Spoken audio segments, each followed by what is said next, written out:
about gain-of-function research. We've seen firsthand how unchecked government overreach leads to waste, fraud, and abuse. We cannot let DHS become yet another agency that operates behind a veil of secrecy. The American people deserve transparency, accountability, and leadership that puts national security and liberty hand in hand, not at odds with each other. Today, we gather to consider the nomination of Governor Noem to serve as the Secretary of Department of Homeland Security. I hope this hearing will set the tone for this committee's work in the new Congress to restore transparency and accountability to an executive branch that has grown unchecked decisions in the face of significant political pressure to address how your background and vision will be the first of many consequential moments for this committee as we renew our commitment to the constitutional oversight role that Congress must assert. I have no doubt that the nominee will consider in the coming weeks and months that you will be up for the challenge. Governor Noem, thank you for your willingness to serve, and I yield to the ranking member for his opening remarks. Thank you, Chairman Paul. Governor Noem, it's great to see you here today, and I want to first thank you for making yourself available to the entire committee, but the discussions that we had in my office, going perhaps a little more in depth in the issues than is possible in a hearing like this, and having that open and frank conversation is something that I appreciate.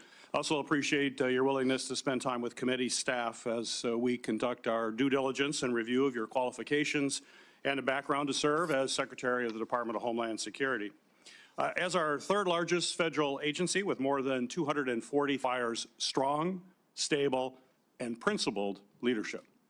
Our nation faces serious threats and security challenges, from securing our borders and combating terrorism to preventing cyber attacks and responding to our nation's increasing number of natural disasters. And DHS is the first line of defense in all of those areas. I appreciated the conversations we had at today's hearing where we discussed the importance of ensuring that our nation's borders are safe and secure.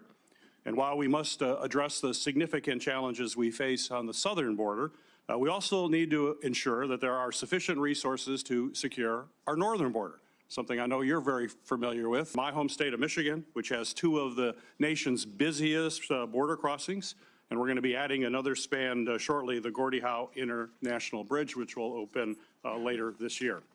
To facilitate the lawful trade and travel at those ports of entry that are absolutely critical to our economy, I've worked on legislation to hire additional U.S. Customs and Border Protection officers to meet increased asylum process as well. In addition to border security, DHS is responsible for addressing many threats that face our nation. Just a few weeks ago, unfortunately, Americans were shocked to see two horrific terrorism and radicalization remain very real and ongoing threats to our homeland. In my role on this committee, I've made combating foreign and domestic terrorism, as well as extremism, a top priority. In this complex environment, it is essential that DHS continue to focus on all terrorism threats, track and report data to Congress and to the American people, and coordinate between all components to ensure the department is effectively addressing all types of terrorist threats. We've also seen the persistent cyber attacks are still a very serious threat, in fact, an increasing threat. A recent attack from Chinese-based hackers infiltrated the Treasury Department, on top of ongoing Salt Typhoon hack that comprised numerous U.S. telecommunications companies. There's no question that DHS must continue to lead the way in protecting our networks from foreign adversaries, cyber criminals, and so-called hacktivists to prevent cyber attacks from becoming increasingly devastating to our security as well as to our economy. And finally, the Department of Federal Emergency Management Agency must continue to work hard to address the increasing number of natural disasters affecting our communities as a result of climate change. From violent storms like hurricanes that brought destruction to states across the South, to the devastating wildfires in California, and countless other severe storms and flooding events all across our country. We need leadership at the department that will ensure our nation effectively responds to communities when disaster strikes them. The safety and security of our nation and the American people depend on the department's ability to effectively address these wide-ranging threats.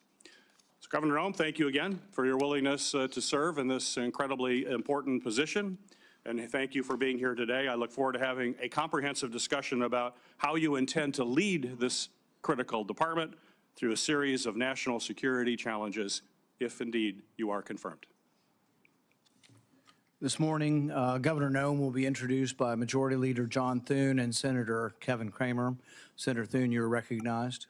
Well, thank you, Mr. Chairman and Ranking Member Peters and members of the committee. I'm very pleased to be able to be here today to introduce South Dakota's outstanding governor, who has been nominated by President Trump to serve Noem for a long time. She has a very compelling personal and family story, which inspired her entrance into the public arena, and I'm sure you'll hear a little bit more about that from her. But I've observed as she has gone through the state legislature as a leader there, State House of Representatives, the U.S. House of Representatives, where she was our only member from South Dakota, representing our state's interests there for 8 years, and now currently as South Dakota's governor. And I think she brings to this job a number of things that are going to be really essential. And one is obviously a skill set when it comes to managing hard problems. She led our state through the pandemic, managed what were extraordinary circumstances all across this country in a way, made South Dakota, frankly, a magnet for people from other states who were trying to flee or get away from some of the heavy-handed requirements that were imposed in other states around the country. Our state stayed open, stayed free, and that was largely due to her leadership. And I would say, too, as we tackle what is an enormously complicated and hard issue, which is our southern border, it's going to require a skill set, which I believe she possesses. It's going to require a tremendous amount of persistence and determination, which I think she has, an enormous amount of energy, which she has in abundance, and frankly, what I would say is just absolute toughness. It's going to take some tough and hard leadership to get things back in order. And I want to refer to something she said in her State of the State this week to South Dakotans, and that is that over the past 4 years, we've seen a complete disregard for the security of our borders and the safety of the American people, to say nothing for the rule of law. Chaos at our southern border and the Biden administration has left our country vulnerable to a whole host of security concerns, from terrorist entries to cross-border criminal activity like drug trafficking. I think it's well documented, and I think it's high time that it gets fixed. And we have somebody nominated by the president that I believe has the capabilities, the qualities, the experience, and again, frankly, the determination and toughness to solve what is a very, very tough issue, and one which is desperately in need of solutions. So I'm pleased to be able to be here today to introduce our great governor and to thank you for your consideration. I look forward to this committee acting on her nomination, and I look forward to voting for her on the floor of the United States Senate to be the next Secretary of the Department of Homeland Security. Thank you, Mr. Chairman. Senator Cramer. Thank you, Chairman Paul, Ranking Member Peters, colleagues. Once again, I find myself in full agreement with the Majority Leader. It's a good place to be in our business. So this is a very special opportunity for me. And first thing I want to do is thank nearly all of you. I got into almost every one of your offices with Kristi as her very amateurish sitting Senator Sherpa. And the blessing for me was not only to be with my good friend and former colleague, but to learn a lot about this committee at the northern border and how similar, although very different, Michigan and North Dakota are. So thank you for your hospitality. You were all very kind to Kristi and to the entire state. It's really important to have friends. So together, Kristi and I were two out of 435. And if we could get Montana, Wyoming, and Alaska, there'd be 5 of us that could take on the fight. But I know this, I remember our very first year, my first year, it was not hers, my first year in the House, the unthinkable happened, and the House of Representatives failed to pass a farm bill.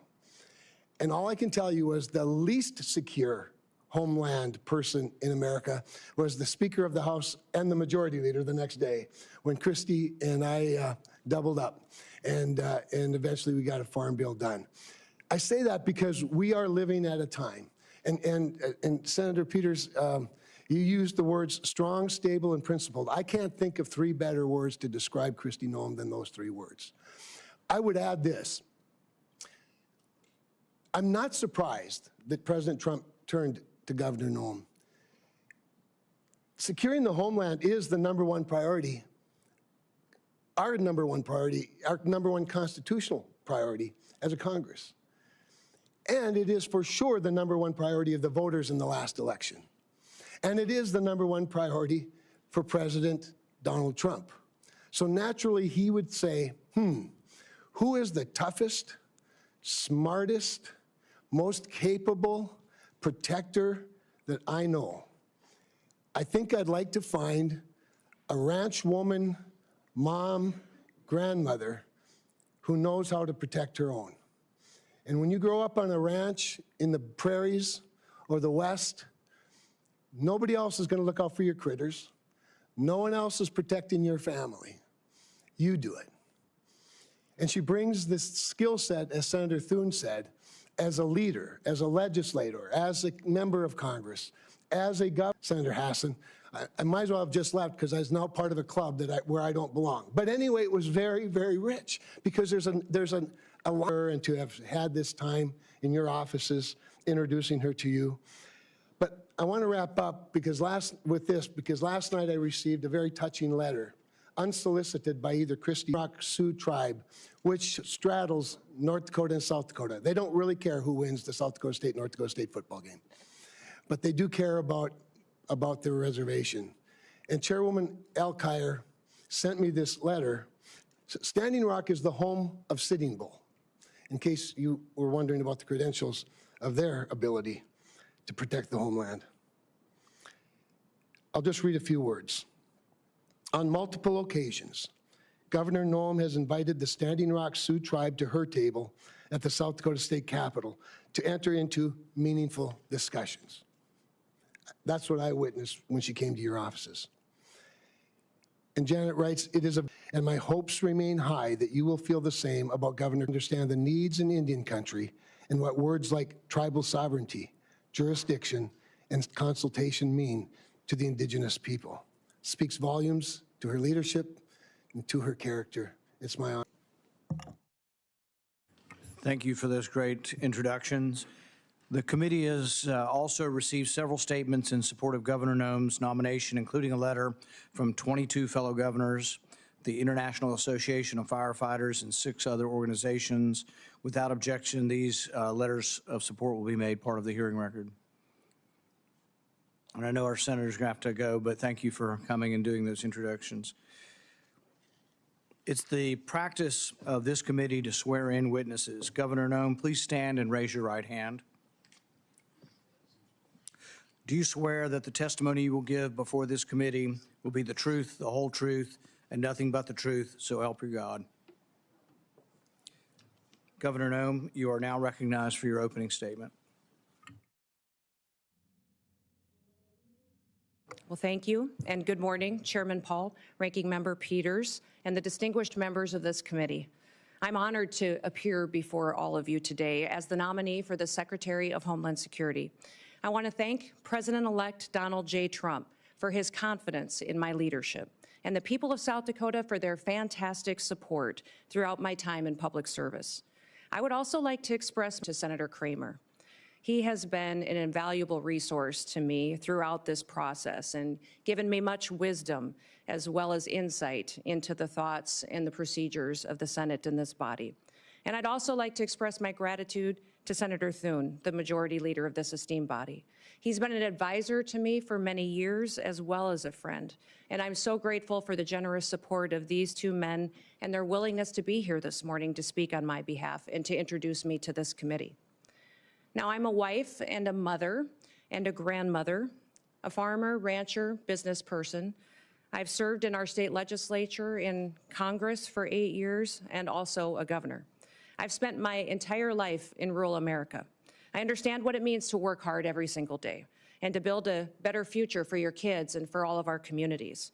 I come before you today with a deep sense of responsibility and a humility as the nominee to lead the Department of Homeland Security, and also a commitment to the more than 330 Americans who we will work together to help serve and to keep safe and secure in their homes and in their communities. Now, before I proceed, I want to introduce to you my husband, Brian, who's here with me service, and that it's not a solo effort or done alone. He has been a rock by my side, and I appreciate all of his love over so many years. I'm grateful that he's here with me today. Now, securing our homeland is a serious, sacred trust that must be relentlessly pursued and can never be taken for granted. Being safe within our borders here in America is critical, and yet Americans feel less safe than they have felt in decades. For the first time in 30 years, more than 40% of Americans are afraid to walk alone at night within a mile of their homes. President-elect Trump is going to change that. I've seen firsthand the challenges and the opportunities facing our great nation. In the 20 years since the Department of Homeland Security was formed, the nature of the threats to our homeland has grown and they've evolved. This department was created in response to the failures of the government that led to the September 11th,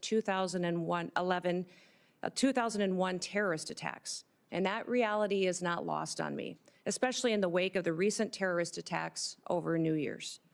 Now, I've led South Dakota for the last 6 years. I've focused every day on making the best decisions, not just for right now, but for generations to come. I've overseen a state budget of over $7 billion and a state employee workforce of more than 13,000, including more than 7,000 that report directly to the governor. I've addressed important issues like cybersecurity, human trafficking challenges that are facing so many of you and the people that you represent back home. I've secured our state and supported the rule of law. And if confirmed as the 8th Secretary, evolving threats of the 21st century, the mission and the success of DHS is more critical than ever. We must be vigilant and proactive and innovative to protect the homeland. The challenges in front of us are extremely significant, and we must secure our borders against illegal trafficking and immigration. We must safeguard our critical infrastructure to make sure that we're protected against cyber attacks, respond to natural disasters, and also terrorism. I firmly believe that we can meet those challenges head-on with resolve. Innovation, we can use collaboration with federal and with state partners. And senators, I want your input.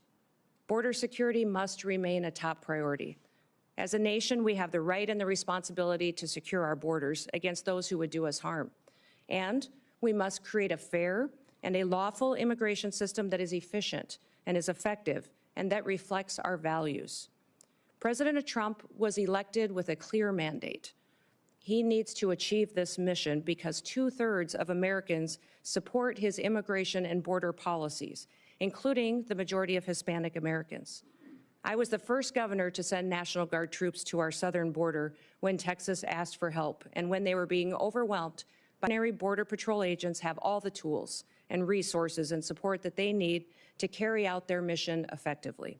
The same is true of my commitment to the outstanding men and women of the U.S. Immigration and Customs Enforcement. They are responsible for apprehending, detaining, and deporting illegal immigrants.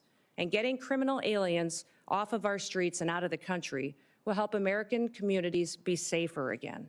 The bravery and the dedication of the Border Patrol and ICE are unmatched, and I will restore dignity to their work. The rising threat of cyber attacks also demands our utmost attention, and our critical infrastructure, from energy grids to financial institutions, is under constant attack by foreign adversaries and criminal actors. As Secretary, I will prioritize a comprehensive, whole-of-government approach to cybersecurity. In fact, in the coming days, we have to plan bigger and think faster and smarter.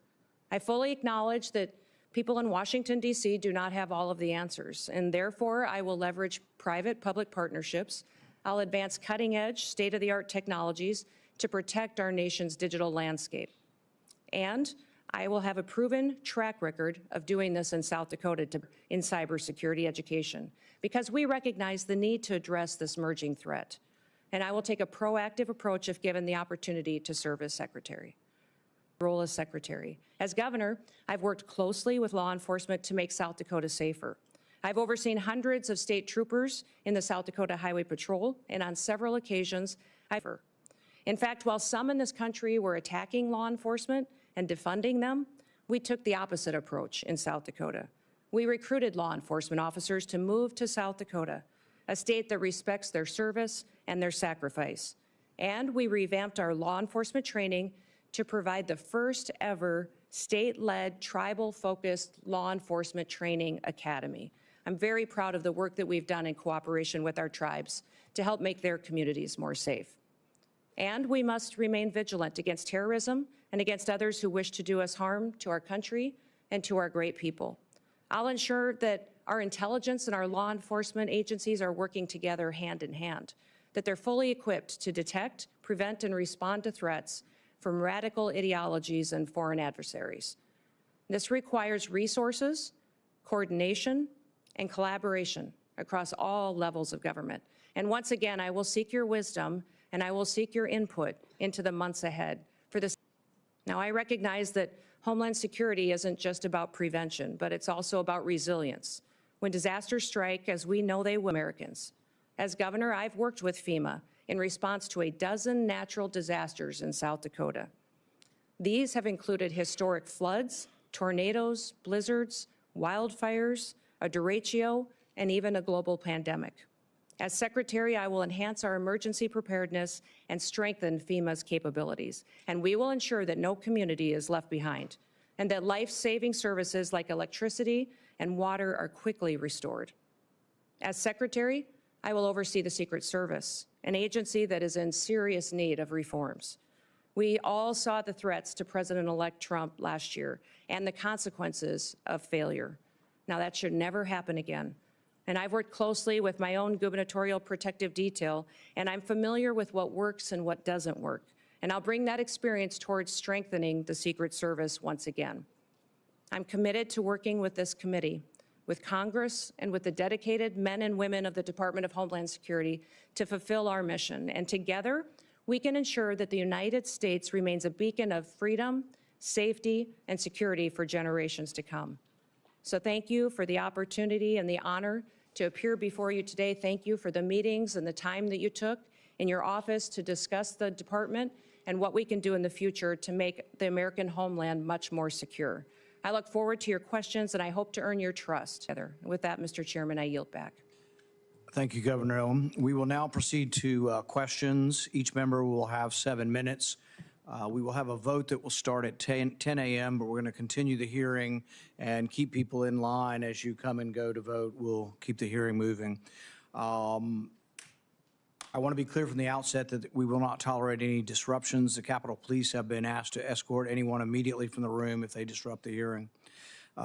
This is a standard question to comply with any request or summons to appear and testify before any duly constituted committee of Congress if you are confirmed.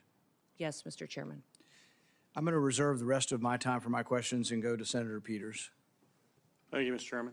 Governor Noem, the DHS Secretary borders to wildfires to cyber attacks. But as you and I discussed at length, and I appreciate you bringing it up in your opening comments as well, we do have a northern border in addition to a southern border. That's absolutely essential that the DHS has the resources necessary at the northern border to carry out its mission, both between ports of entry and all along the border.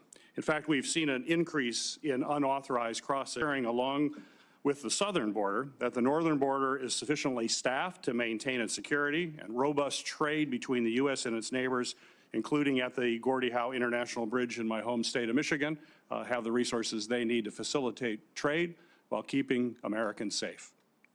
Yes, Senator Peters, you and I talked about this in your office and also border and all borders and ports of entry that the United States has. I think there's been some universal concern from some of the committee members that as we focus on the southern border and what we're seeing as far as the invasion there and the amount of people crossing, that the northern border would lose focus. But that will not happen, and we will ensure that our borders are secure and we're addressing all threats that may come in from any direction. And also with the bridge as well and staffing up on that as well, and I've assured Senator Slotkin as well that our focus is there to make sure that it is staffed appropriately.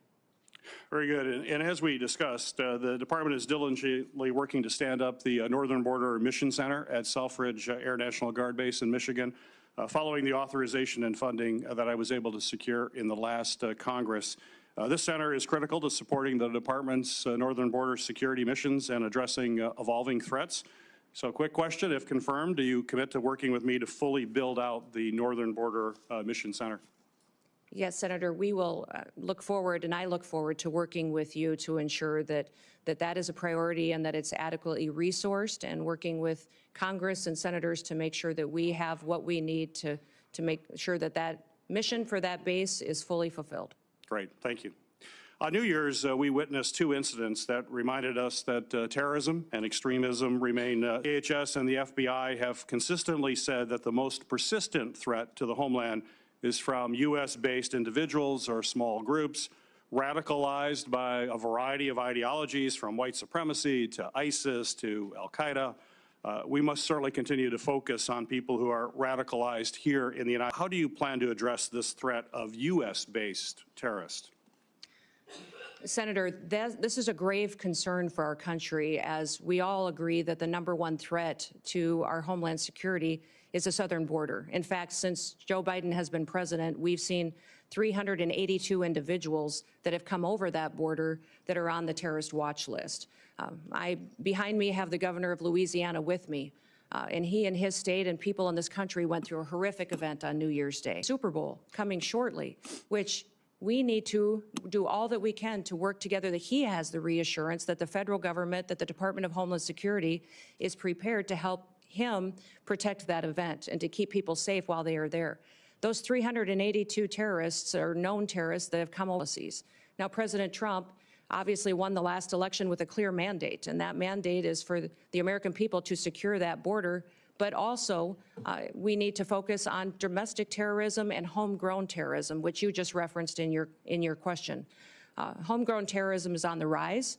We see more and more incidents of people that are U.S. citizens that have become radicalized, and knowing when people are leaving the country and coming back and changes to their behaviors and what their actions are is critically important. So the resources that the Department of Homeland Security has needs to be utilized as far as identifying those threats and being proactive to prevent them, but also protecting civil rights and liberties in that process, and making sure that the department is on mission to do what it was called to do, why it was created, and what authorities that Congress and the Senate has given them.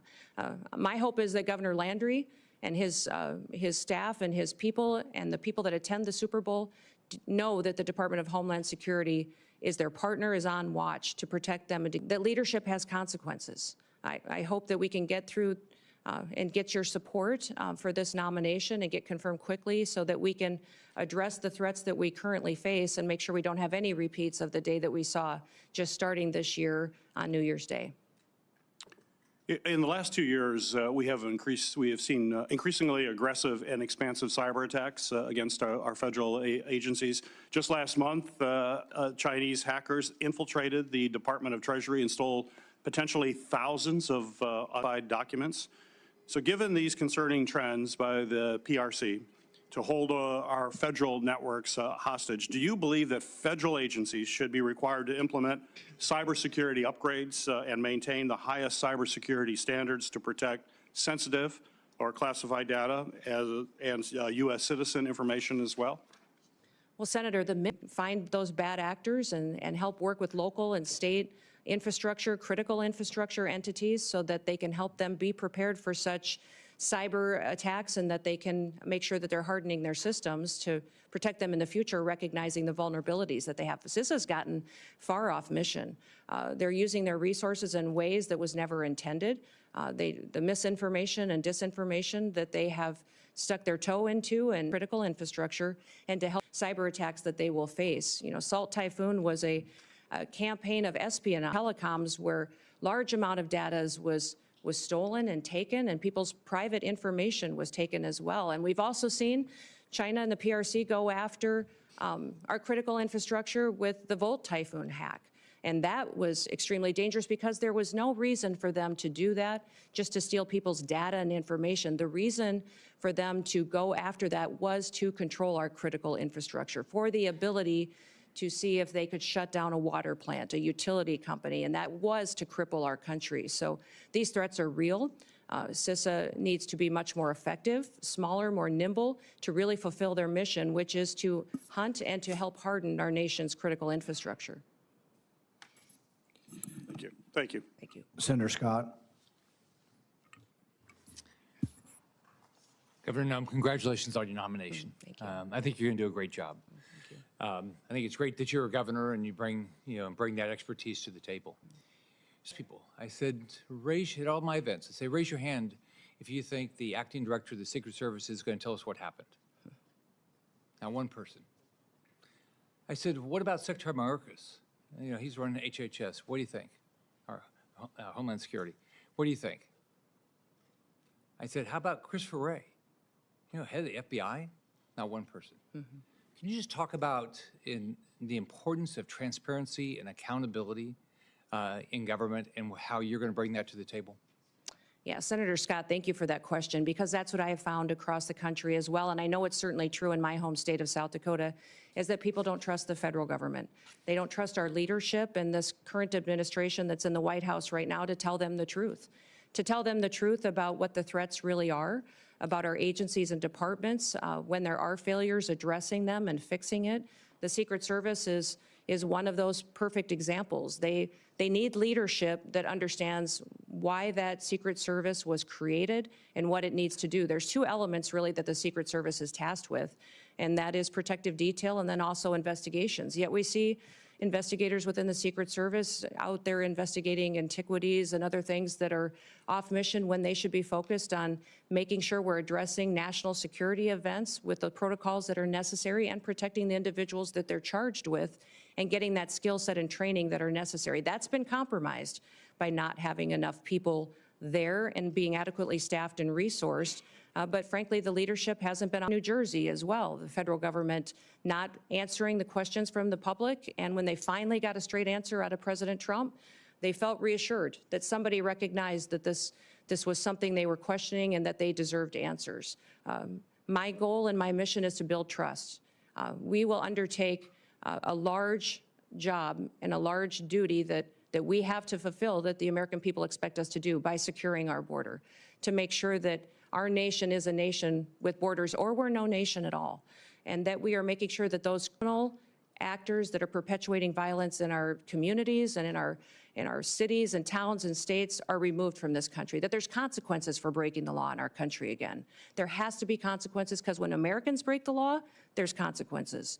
And why would we ever allow someone to come in from another country and not allow them, and not have consequences, or allow them to continue to go forward and to commit rape and murders and break other laws that endanger our society? So we've had over 13,000 murders that are loose in this country that have come over that border. We've had almost 16,000 rapists and sexual assault perpetuators that are loose in this country right now. 425,000 plus people have criminal convictions that are here illegally in this country that our current administration is doing nothing to round them up and get them out of our country. We will be doing that immediately, and that will be the priority. And that is one of the reasons that today the American people have lost their trust. President Trump will build it back and know that their federal government is accountable to them and is working to put America first again. So Joe Biden completely opened our southern border and dismantled our entire immigration system. As a former governor, I know that when the federal government policies are broken and failing Americans, you see the impacts in your state, just like I did when I was a governor. And you take the steps necessary to protect the families in your state. I know you've done that. One thing you did, as you talked about before, you sent troops, our National Guard, to the southern border. Can you talk more about how Biden's open border policy has affected your state and communities, and the role your state resources placed in helping secure the border? We certainly have seen the effects of the Biden administration. We saw increased crime, but we also saw increased drug activity. We saw cartel and their affiliates moving into our state to proliferate trafficking, and we saw people being victimized and a lack of accountability. So when Texas was addressing the situation and asking law enforcement, but I made the decision that at that time that it was more reactivated under Title 32 and sent to assist another state from the invasion that was happening, and because the National Guard is trained for just such a mission. Because of this invasion, that it is a war zone down there with what they are going to see, the threats that they would see, and that they are trained specifically to interact with other agencies. The National Guard is used to falling in with other agencies and cooperating with them, and could do that seamlessly. And their families and their communities are normalized to them being deployed. So we have in South Dakota deployed our National Guard to the southern border 8 different times 2 of them were federal deployments that them down there. One was to send our Lakota helicopters, which were used for surveillance and the drug interdiction that was going on down there. But 6 other times I sent them under state activation to partner with Texas and other states in securing our southern border. They did security operations. They also did building of the wall and partnered with Texas, recognizing the failures of the federal government. The failures of the federal government are significant, and we've seen our families and communities devastated by those effects, by the drug epidemic, by the trafficking that's going on, the increased crime. And we recognize that just because the federal government wasn't doing their job, we couldn't. The people of South Dakota were overwhelmingly supportive of these deployments and very proud of our National Guard. When I was governor of Florida, there was a terrorist attack in Paris by Syrian refugees. So President Obama was president, and I said, I'd like to know if you're going to send refugees to my state, that you give us some background on them. What's going on? You have to tell me, but you ought to tell our state law enforcement and our local law enforcement. All right, that they said, go jump in the lake. They're meaner than that, but they said, go, you don't have no rights as a governor, which had made no sense. We had over 70,000 people come here after Afghanistan on planes into this country, completely unvetted. All right, they've never given our governors any information. So would you change that? Yes, the communication between states and the federal government has been absolutely broken. And that's what I love about this committee is you do have governors sitting on this committee that have been in that role as a commander-in-chief and have the responsibility for being the CEOs of their state. It's a different perspective than serving. I served in Congress too, and both are extremely important, and they're just different in that responsibility that weighs on your shoulder. I often told folks that that is the thing that most times, if something was going to keep me up at night, it was the responsibility that I had being commander-in-chief, recognizing the decisions that I made. And I'm sure you had this feeling as well, Senator Scott, as governor, that impacted those families and it impacted their communities when we pulled them out, and the importance of that. And when they were bringing refugees into the country, I as well communicated that to the federal government. They were bringing refugees, and I asked how they were vetted, how we were working with their home countries to find out who their intentions were and why they were coming to the United States, and received no information from this administration that vetting process was being done that we placed. So that is something that we need to change. When we have programs that fall under the purview of the Department of Homeland Security, there needs to be communication, especially with the governors, so that we can coordinate to ensure that it's the right thing for that state. Thank you. Senator Hassan. Thank you, Mr. Chair, and welcome, Governor Noem. Really appreciate you being here. Welcome to your family as well. Thank you. And families do share in this kind of public service, and we appreciate them very much. As we discussed at our meeting last month, as a former governor, I appreciate the important responsibilities that governors have to ensure the safety and security of their communities, including by managing public safety and emergency agencies. And I will say that in many ways, I agree with some of the things that Senator Scott just said about improving communication between the Department of Homeland Security and governors around who is being sent to states. It's a critical issue and something that I was frustrated by when I was governor. So I look forward to hearing more today about your priorities, if confirmed, about how your experience as governor would help you run the Department of Homeland Security. Let me just start by following up with a question that Peters had also touched on. We have recently in New Hampshire seen a dramatic increase in unauthorized border crossings at the northern border. And when I was at the northern border recently, law enforcement told me about the need for more personnel and resources. We still don't have cell phone coverage in a lot of the stretch of our northern border. I've worked with Senator Kramer on bipartisan legislation to strengthen our northern border strategy because it's clear more support is needed. So, Governor, if you're confirmed, would you deploy additional full-time personnel and upgrade equipment along the northern border? You know, Senator, I enjoyed our meeting that we had and you identifying the northern border issues that are going on, the lack of security and the lack of technologies that you really need to cover some of the landscapes that are that are there. Very different than the southern border, some just as equally challenging, but all need to be addressed. So I definitely will be working with you to ensure that our northern border is adequately resourced as well. And we do have to have the resources in order to be successful. Right.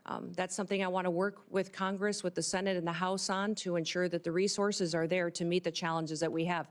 We have not fully utilized the technologies that are available that are necessary to really secure this country and to compete with those bad actors which wish to infiltrate our country. And having the ability to utilize them will make us much more safe. So I'll work with you most definitely in ensuring the northern border is protected. Well, I appreciate that. And I just note, too, that at the same time, there's real concern in New Hampshire and all along the northern border that we strengthen the border and have the resources we need. We also have a really strong economic relationship with our our friends to the north and a lot of family relationships. So I think it's important that we're smart in the deployment of technology. We don't want to impede that flow of economy and people that's lawful, but we do want to make sure that we have the resources we need. I want to turn to the southern border now. At the southern border, we need significant technological investments to support law enforcement personnel in their efforts to catch up human traffickers and seize the cash and illegal guns that criminals traffic southward to the cartels. And we talked about this a little bit. There's bipartisan support for these investments, and I've worked with colleagues, including Senators Langford and Cornyn, on legislation around these issues. Governor Noem, could you identify increasing southbound inspections if you're confirmed? Yes, certainly, Senator. You've heard President Trump talk about the need to build a wall, and the wall and infrastructure is critically important, but also at our 382 legal ports of entry, we need to have technology so that flow can happen north and south, and it can happen in a legal manner to ensure that our commerce can continue to operate. And that's a concern, and the need to look at those and how traffickers and fentanyl distributors are using that. I think we also need to use scanners. Topography does not necessarily facilitate having actual infrastructure, and then also the ability to make sure that we're utilizing that technology that'll act north and ensuring that we're stopping that before it has the chance to supply those cartel and bad actors that would come in. Yeah, I really appreciate that because the southbound flow, particularly of cash and weapons, fuels the cartels and strengthens them. Absolutely. And it's something that we really have to focus on. I also want to follow up on the issue of cybersecurity. Recently, criminals launched a successful cyber attack on PowerSchool, a cloud-based record management system that contains personal information about tens of millions of kindergartners through high school seniors, including many students and teachers in New Hampshire. This cyber attack on PowerSchool comes as schools and local governments across the country have seen a surge in cyber attacks on their systems. And when a small school of maybe a couple of thousand system, maybe 1,000 students or so has to pay $2 million in ransom. I want you to think about what that does to one of our small communities, right? So Governor Noem, if you're confirmed, how will you empower the Cybersecurity and Infrastructure Security Agency to improve the cybersecurity of state and local governments in the United States? Well, thank you, Senator. If I am confirmed and have the opportunity to serve as secretary of this department, I'll be following the Constitution and the rule of law, and then getting these departments back on mission to why they were created and why they are existing. What CISA should be doing is helping those small entities, those schools, those local city governments, the state governments, and the small businesses that are critical infrastructure that don't have the resources to stay on top of the critical protections that they need to enact. Well, let me follow up just quickly on that one point. It's something we discussed when we had our meeting. I worked with Senator Cornyn on a bipartisan bill that became law that created a cybersecurity grant program for state and local governments. This is in addition to each state getting a cyber coordinator to help on the ground. We discussed this program, and I know you as governor had some reservations about the structure of the program. But if confirmed, will you commit to working with Congress to adjust it? I'd love your participate in the program. And I hope that as we work on the concerns you have, you'd work with me to adjust and reauthorize the program. Yes. All grants within the department will be evaluated when I come in and be looked at to see what we can do to make sure that they're actually fulfilling the mission to which they were established.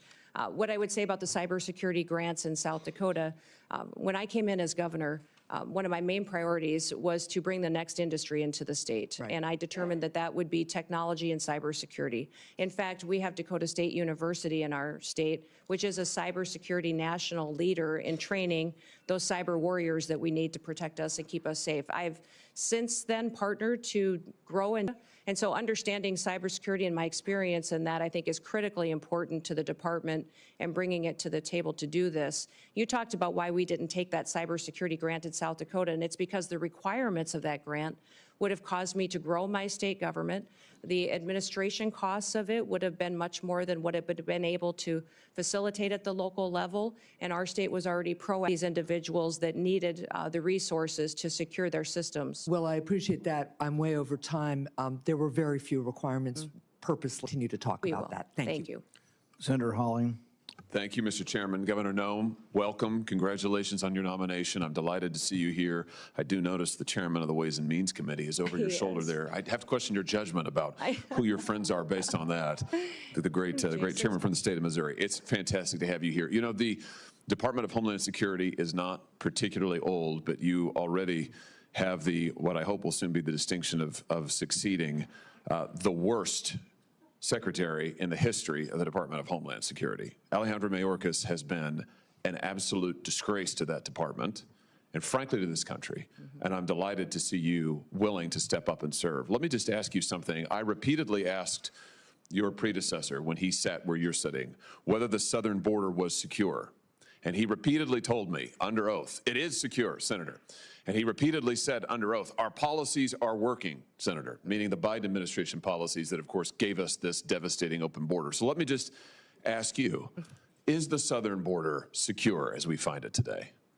Senator, no, the southern border is not secure today, but in just 3 days, we will have a new president in this country, President Donald J. Trump, and he will secure our border. That is refreshing candor. I'm glad to hear it. Let me ask you about a young man from my state.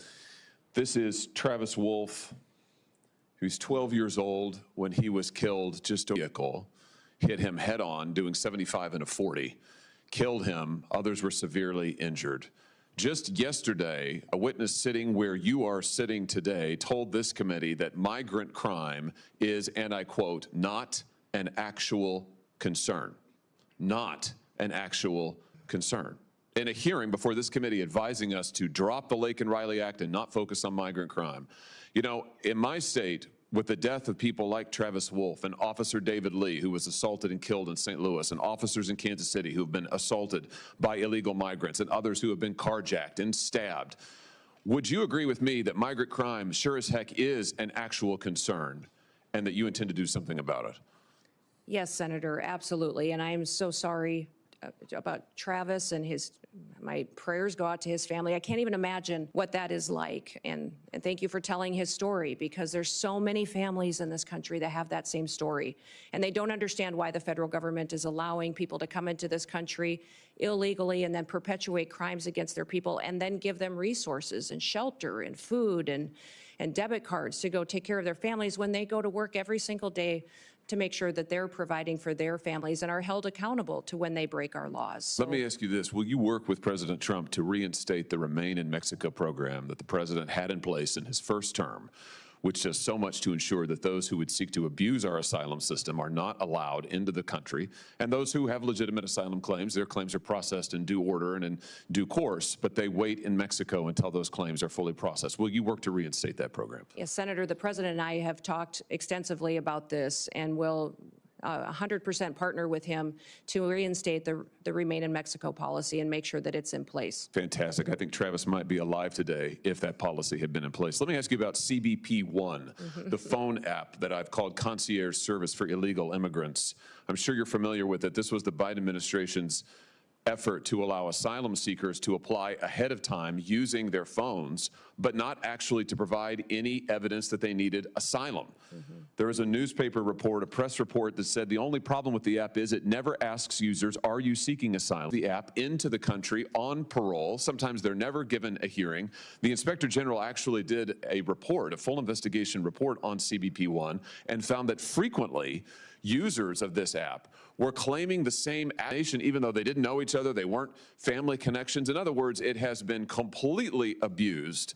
And the idea that the federal government would pay for this Senator, if confirmed, and I have the opportunity to be secretary on day one, CBP 1 will be shut down. There's data and information in there that we will preserve so that we can ensure we know who's coming into this country and who's already here that we need to go find, but also we make sure that there's another program, CHNV, which I'm sure you're very familiar with, where our federal government actually paid to fly people into this country directly from other countries without any vetting or knowing who they are. So there's several of these programs that need to be eliminated, and we need to ensure that we're following legal immigration laws. I'm glad you just mentioned CHNV. This is this is a mass parole program. Of course, as you know, our law allows parole in only very limited circumstances. There are 2 circumstances, and it requires case-by-case evaluation. The present administration, soon to be gone, has granted compliance of the law, not case-by-case evaluation. The CHNV program is one of those instances. Will you put a stop to this abuse of our parole law and our asylum system? Yes, we will go back to case-by-case evaluation of these parole cases and ensure that we have more resources, if you will partner with us, to make sure that our legal immigration system is fully utilized, and make sure that they are going through that process rather than like Joe Biden has done, use this as an excuse to allow people to come into our country with no consequences. Let me ask you about another low light, not a highlight, but a low light of this last administration and DHS. Your predecessor, the current Secretary of DHS, established a disinformation board using taxpayer resources to police speech on the internet and elsewhere, to tag American citizens' viewpoints as either legitimate or not legitimate, and use the power of the state to censor them, including having them removed and perhaps penalized. This has got to be the darkest chapter, I think, in DHS's short history. He eventually withdrew the board under intense criticism, but has never fully repudiated it and never promised not to do it again. Will you pledge to us here today that under your leadership, there will never be a disinformation board or anything like it at DHS, and you will be a champion for the free speech and First Amendment rights of all Americans? Yes, Senator, there will not be a board such as that under my leadership at the Department of Homeland Security. Fantastic. Absolutely. Let me ask you in my remaining seconds, just one more thing about the Secret Service. You've mentioned this, and I'm so glad that you did. This committee, and it has been bipartisan, this committee has done bipartisan work on the attempted assassinations, or the assassination of future president, soon to be the president, President Trump. We were stymied at every turn, and I should use the present tense. We are currently being stymied at every turn by the current Secret Service leadership, and frankly, by the leadership of DHS, who have refused to turn over documents, who refused to make people available for interviews. We finally had to pass my own law in this committee, which we unanimously adopted, a law, a statute, mind you, which would require DHS and Secret Service to turn over relevant information to us about the assassination attempts. It's unbelievable. When you come to office, to this office, I hope very soon, will you pledge to us that you will open the books on all of the facts associated and around these assassination attempts, that you will make available to us and to the public, most importantly, all the facts so that we can ensure that this never happens again and that the needed reforms in the Secret Service are put into effect? Yeah, Senator, if I am the Secretary of Homeland Security, I will certainly work with you to build transparency and make sure with you and your committee. I know that you've been very frustrated by the lack of transparency from the department, and I want to thank those report that was put together on these assassination attempts. I know it was a bipartisan report and investigation that this committee conducted, and I appreciate you focusing on that, and I will work with you to get the information so that you have the truth of really what. Plus, to end on a high note, as I see my friend Senator Blumenthal, who did fantastic work on this effort, and it will be an incredible new day, and incredibly refreshing to have a DHS secretary who will tell us the truth, who will be honest with us about the facts, honest with the American people, and who will enforce our law. And I know you'll do that, Governor Noem. I look forward to supporting your nomination. Congratulations. Thank you. Senator Blumenthal. Thanks, Senator Johnson. Welcome, Governor Noem, and thank you for being here. Thank you for visiting with me, and thank you to your family for their service as well. Let me begin on a high note, thanking Senator Hawley for his leadership on the effort that I led with him to essentially get some basic facts out of the Secret Service when we were investigating, Senator Johnson and I, as leaders of the Permanent Subcommittee on Investigation, helping to lead it with the chairman and ranking member here. And I'm hoping that you've read our report and that you will agree to begin implementing its recommendations, which call for major reforms, in my view, a house cleaning top to bottom in the Secret Service, and greater transparency with this committee and with the American public.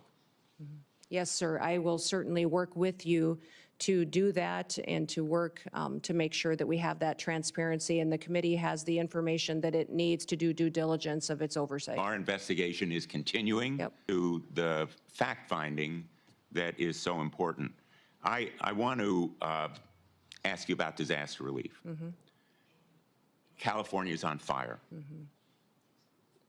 The fires raging there are going to leave destruction and devastation that is heartbreaking. I am really disappointed with some of the statements that President-elect Trump has made. For example, saying that, quote, we won't give him, referring to Governor Newsom, money to put out all his fires, and if we don't give him money to put out fires, he's got a problem.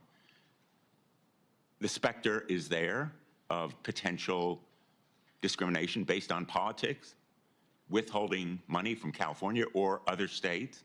It's not an unfounded fear. In the last administration, there were public reports about President Trump withholding money from the state of Washington because of his disagreements with Governor Inslee.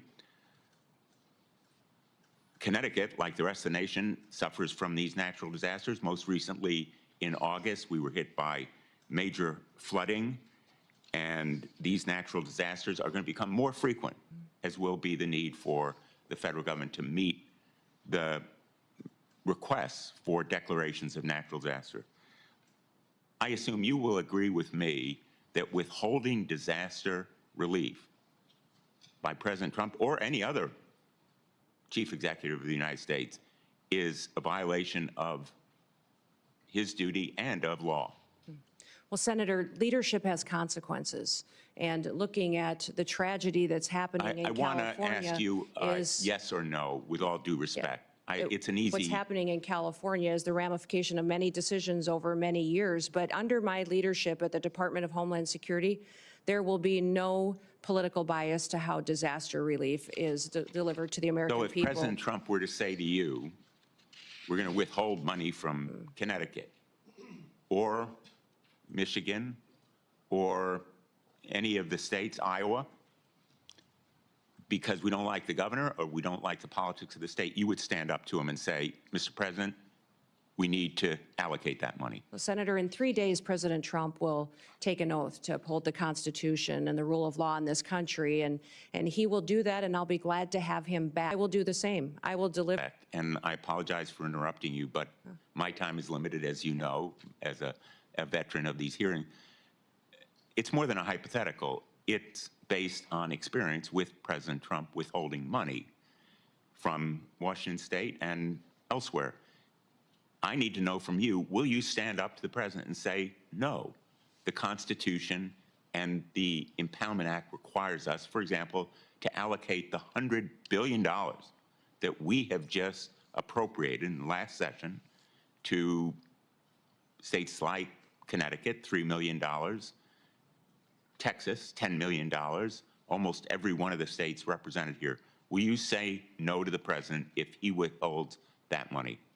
Sir, I don't know about the scenarios that you're referencing with President Trump, but what I will tell you is that if given the chance to be Secretary of Homeland Security, that I will deliver the programs according to the law and that it will be done with no political bias. And if the programs change or if you decide to change the rule of law, then I will follow that while adhering to the Constitution. So you pledge to allocate and distribute that $100 billion according to how the program is written, with no political bias. Every American deserves to be there and have disaster relief the same as their neighbors. Basically following the law. Yes. let me ask you, Senator, the New Orleans tragedy was the result of a homegrown terrorist born in this country, radicalized by ISIS. And it reflects the reason why the intelligence community, the FBI, almost all of our law enforcement has said repeatedly, domestic violent extremism is the most lethal and persistent threat to our security.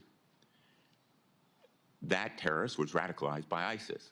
The investigation is underway. We don't know all the facts, but we do know that he was a military veteran, and ISIS was responsible for radicalizing him.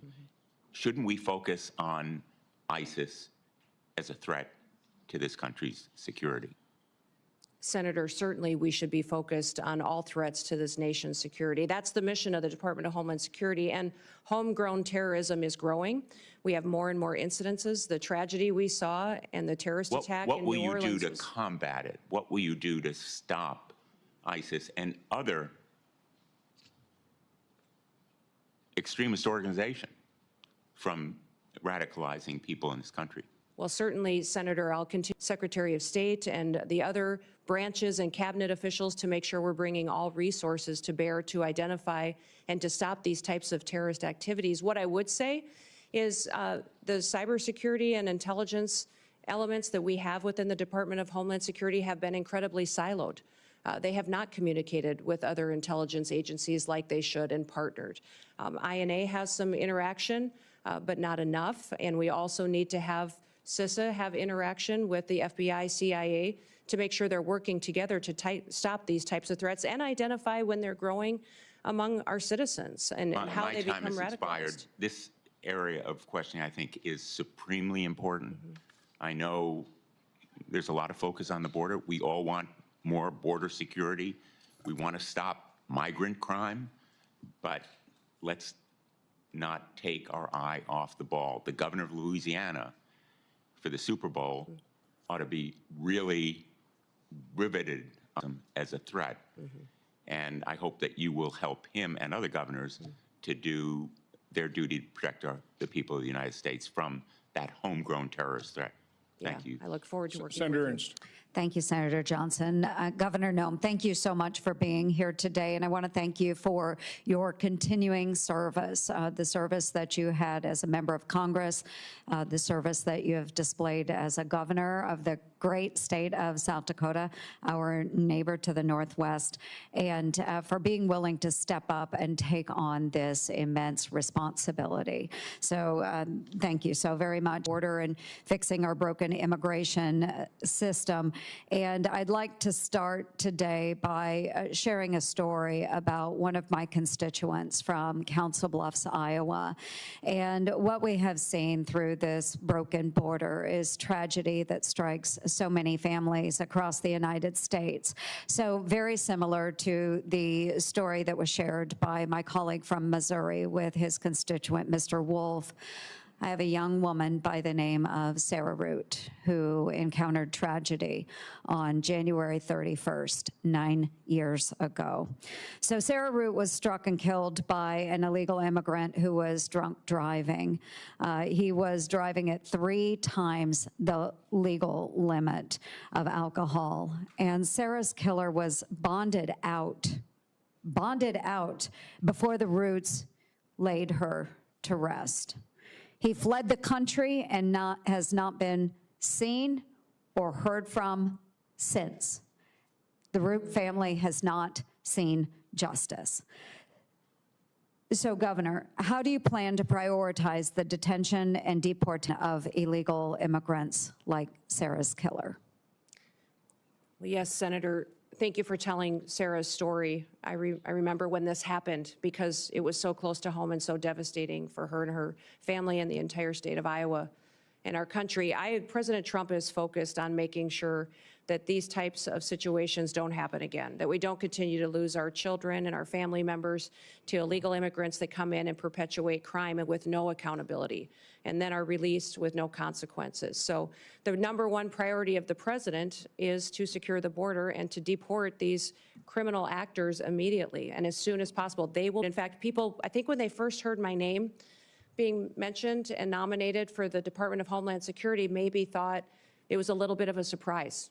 Like, oh, I didn't think about Kristi doing that job. But I tell people the reason that I asked for it is because I knew it was the president's number one priority. I knew that it needed to have someone in the position that would do what the president promised the American people, would be strong enough to do it, and follow through to make sure that we're protecting our communities and America, but that also how these families feel.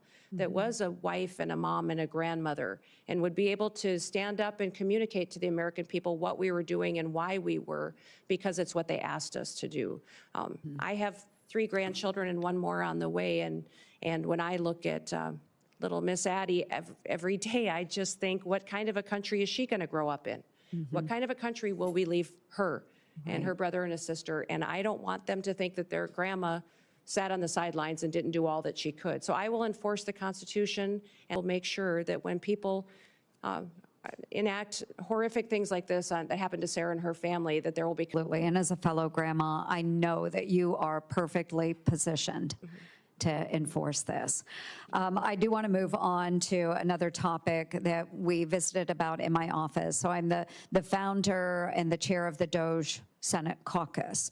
And so we do need greater government efficiency. And I do believe in order to do that, we need less of our employees teleworking and more of those government workers back in the office working for our constituents. And to that end, it ties together then too. We just found out that the Treasury Department had a cyber attack on December 8th from China. And no surprise here, they access servers through work from home software. So it all ties together. We need more people back in the offices, making sure that any communications are secured, and he put a huge emphasis on the cyber bureaucracy. But they haven't really done anything about it. And they haven't given any authority to those that are enforcing the standards. So we need to enforce the standards that are set forth to make sure the cybersecurity is truly there. DHS do, one with telework, how do we get the employees back? And then 2, how do we make sure that our systems are secure from these cyber attacks? Well, Senator, thank you for focusing on remote work and the need to get people back in their offices and accountable to the work that they do. In fact, I've heard since being nominated for this position that many of the agencies within the department are not showing up, they're not doing their jobs. But even FEMA, who is responsible for disaster, which might explain the horrific results that we saw in North Carolina when they had such a that impacted families and communities, and FEMA failed them so miserably.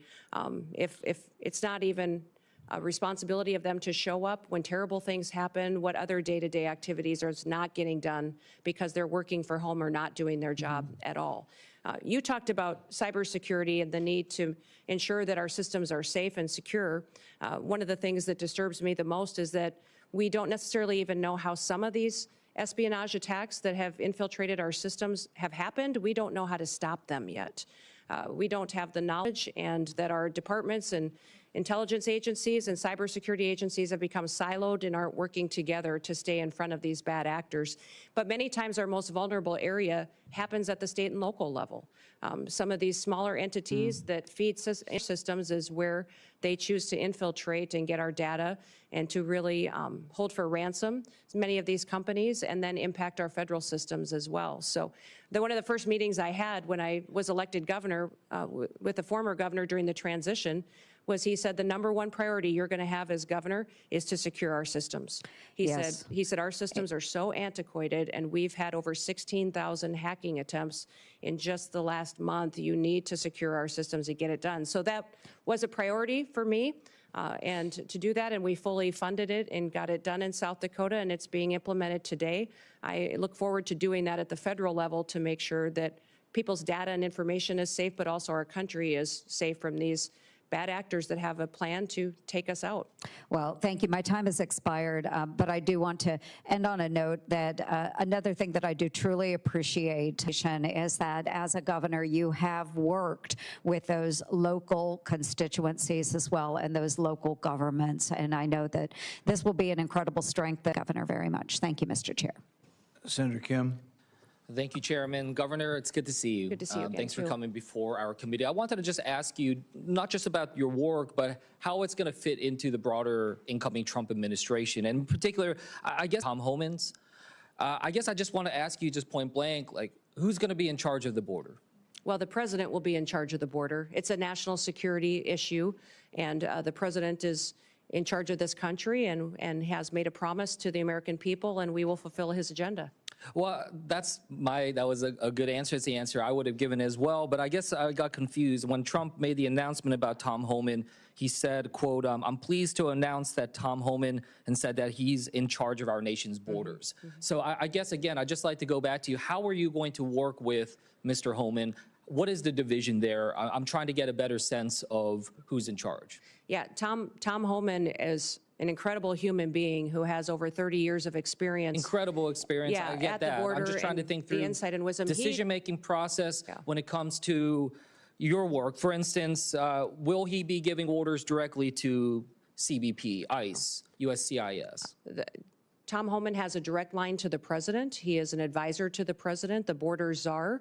I obviously will be, if nominated and confirmed, and put into the position of being the Department of Homeland Security Secretary and responsible for the authorities that we have and the actions that we take.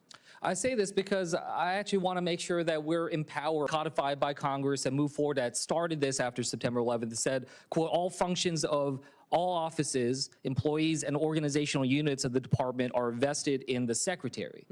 So I guess the reason why I mentioned this is I've just seen some quotes from Mr. Homan where he said, quote, I'll be making decisions on border security and deportation. He was asked in another interview about the stronger role that he'll play, and he said, absolutely, I'll be making decisions on how we do the border. So I just raise that as a concern of mine, because not only is that about the function of our executive branch, but also the capabilities of this committee to be able to properly do our constitutional duties for oversight, the ability for us to be able to have that conversation. We can talk to you, engage with you. That is the direct way.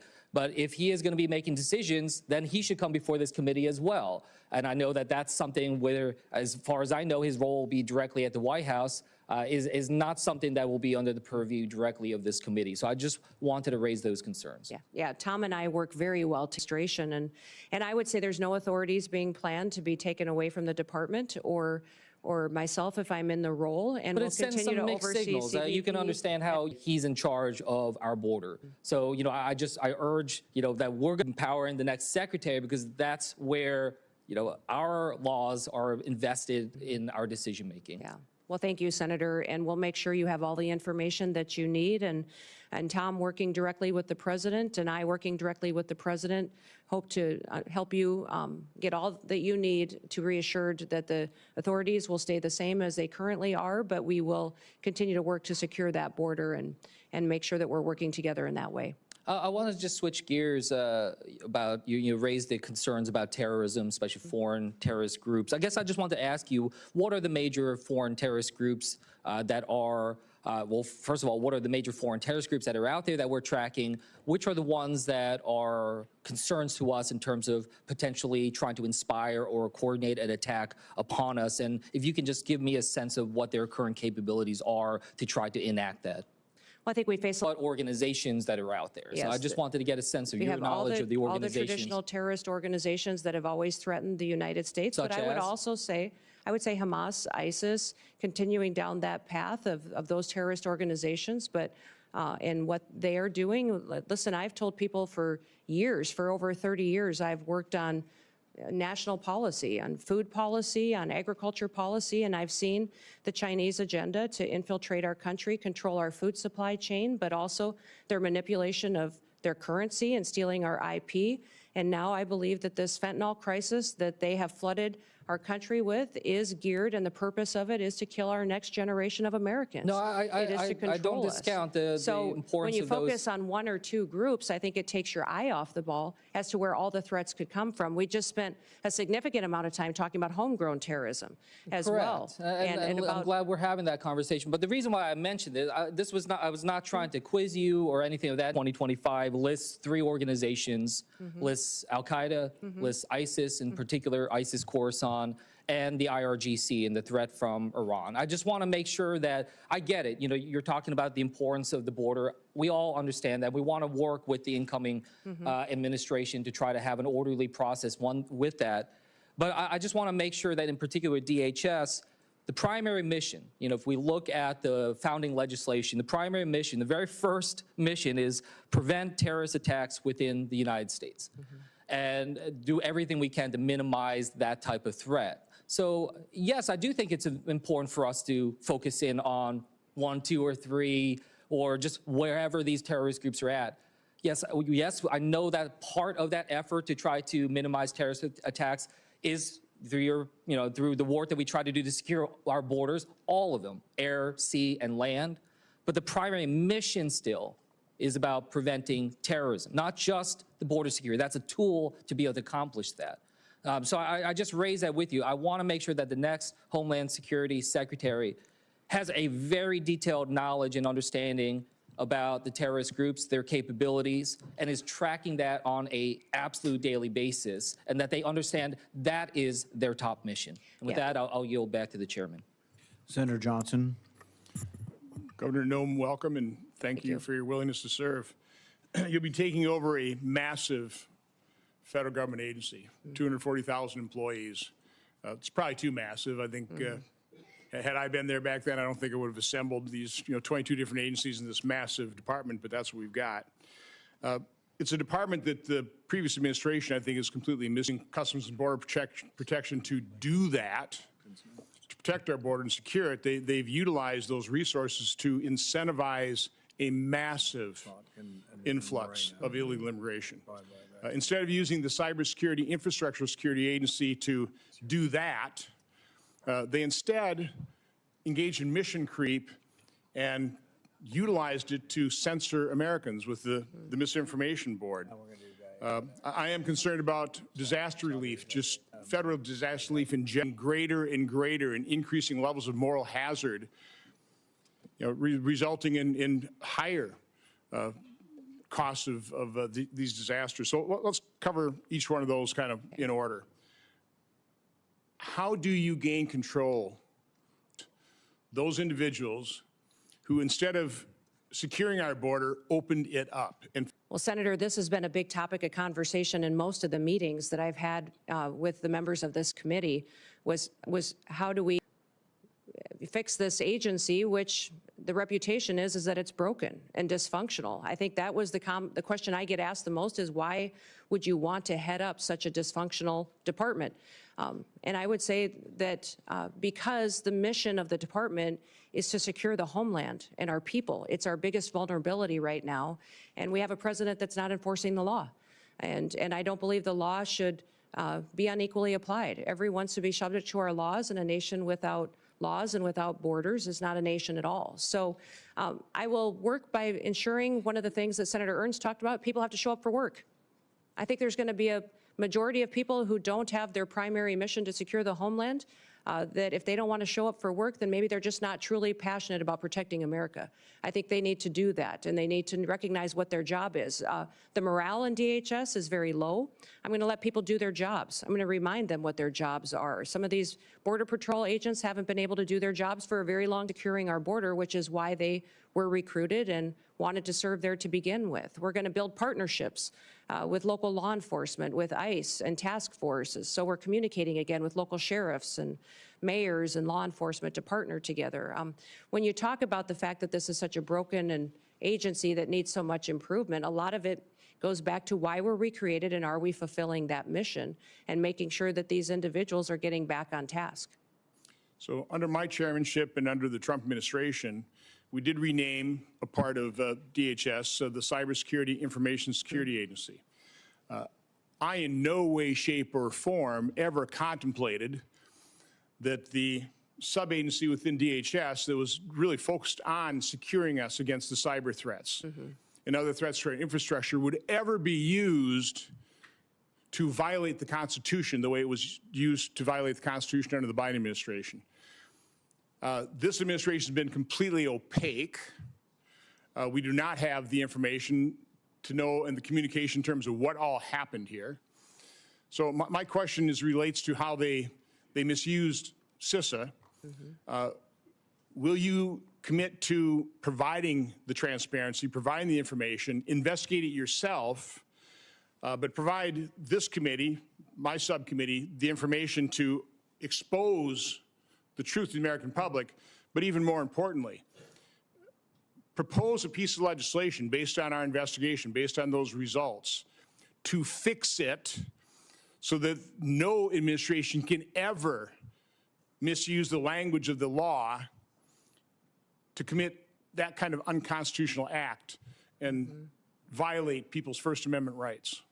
Yeah, Senator, I look forward to working with you on that. And I think what we saw during the COVID pandemic, the actions of CISA, their misinformation and disinformation campaign, the materials they were putting out was shocking.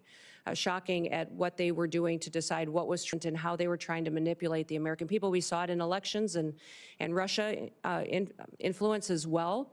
And so ensuring that they can't do that in the future under any administration would be a priority, that they stay doing what they're supposed to do and hardening our systems and working with local officials to do that is a priority. And I'd look forward to working with you on legislation should you wish to rein them in. So the first step in that process is to expose the truth, to find out who these bad actors were, expose who they were. Yes. It's crucial that we take that first step. So again, look forward to working with you on that. You know, the tragedy of the California fires, the more we learn, the more we understand that not only was it predictable, it was predicted, which means it was preventable. Again, you're not going to be, you can't prevent the initiation of those fires, but you certainly can prevent them from raging into the tragedy that they became, the dozens of people who've lost their lives, the hundreds of billions of dollars worth of property damage. It's not just California, though. I mean, again, that was grotesque mismanagement. That could have been prevented. You can't prevent a hurricane. You can't prevent floods. But you certainly can try and start reducing the moral hazard that we've allowed to explode, quite honestly, by the federal government rushing in immediately, no questions asked, just tell us how big a check you want. What can you do in your new role to try and start reducing over time the moral hazard that we have created in this country with federal disaster relief? Well, Senator, emergencies and disasters are always locally led. They're led by the local communities and leaders, and that's because they're much more responsive and much better informed on how to bring relief and to get those emergency services there to meet the need. Then it's state supported and federally resourced. Which means that when we come in, that we're supporting what the mission is, what those emergency operations and plans are that the local city and county and then also the state has implemented and do what we can to fulfill the mission of our programs. One of the things that FEMA's not doing today that I think we should be doing is streamlining communications. We saw this in New Orleans, we saw it in other terrorist attacks in the country, and you just referenced it as well about the American people not getting the truth, senators not getting the truth and the transparency that we need, is that I believe FEMA can always put out a blueprint for what a response would be should something terrible happen. And when we look at the Secret Service, what happened in Butler, we saw that communication was an issue, that the Secret Service wasn't communicating and balls were getting dropped with local authorities, local law enforcement, and we can put forward a blueprint for how communication can happen and be streamlined between the federal government, the state, and the local entities so that should something happen, this is how we talk to each other to make sure that the public has the facts, they're not getting misinformation, which happened with the New Orleans terror attack just recently, but also up in Pennsylvania as well. That blueprint is what we do at the state level that FEMA has failed to do, to proactively educate the public on what everybody's roles are, what we do should something happen, whether it be a natural disaster or a terrorist attack or an emergency response is needed, that we can put out those blueprints ahead of time, educate people, train those local entities, which they currently do to a certain extent today, but not good enough to really know that not only can the resources be pre-deployed in many of these situations so that they're more readily accessible, but also how are we going to communicate and make sure everybody's on the same page so that we can be much more efficient. I wish that we would have had different leadership and a different governor in California, or we might have a different result there. But in the Department of Homeland response from the federal government, that's appropriate, and we did all that we could to make sure that they had the information ahead of time so they could protect themselves when they do have a failure in leadership like we've seen. Well, thank you and good luck. You bet. Since Senator Johnson brought up California fires, I have to interject here. We talked about burn policies. You know, these are local policies, how we try to not have so much brush and things like that. They're also next to the largest body of water in the world, the Pacific Ocean.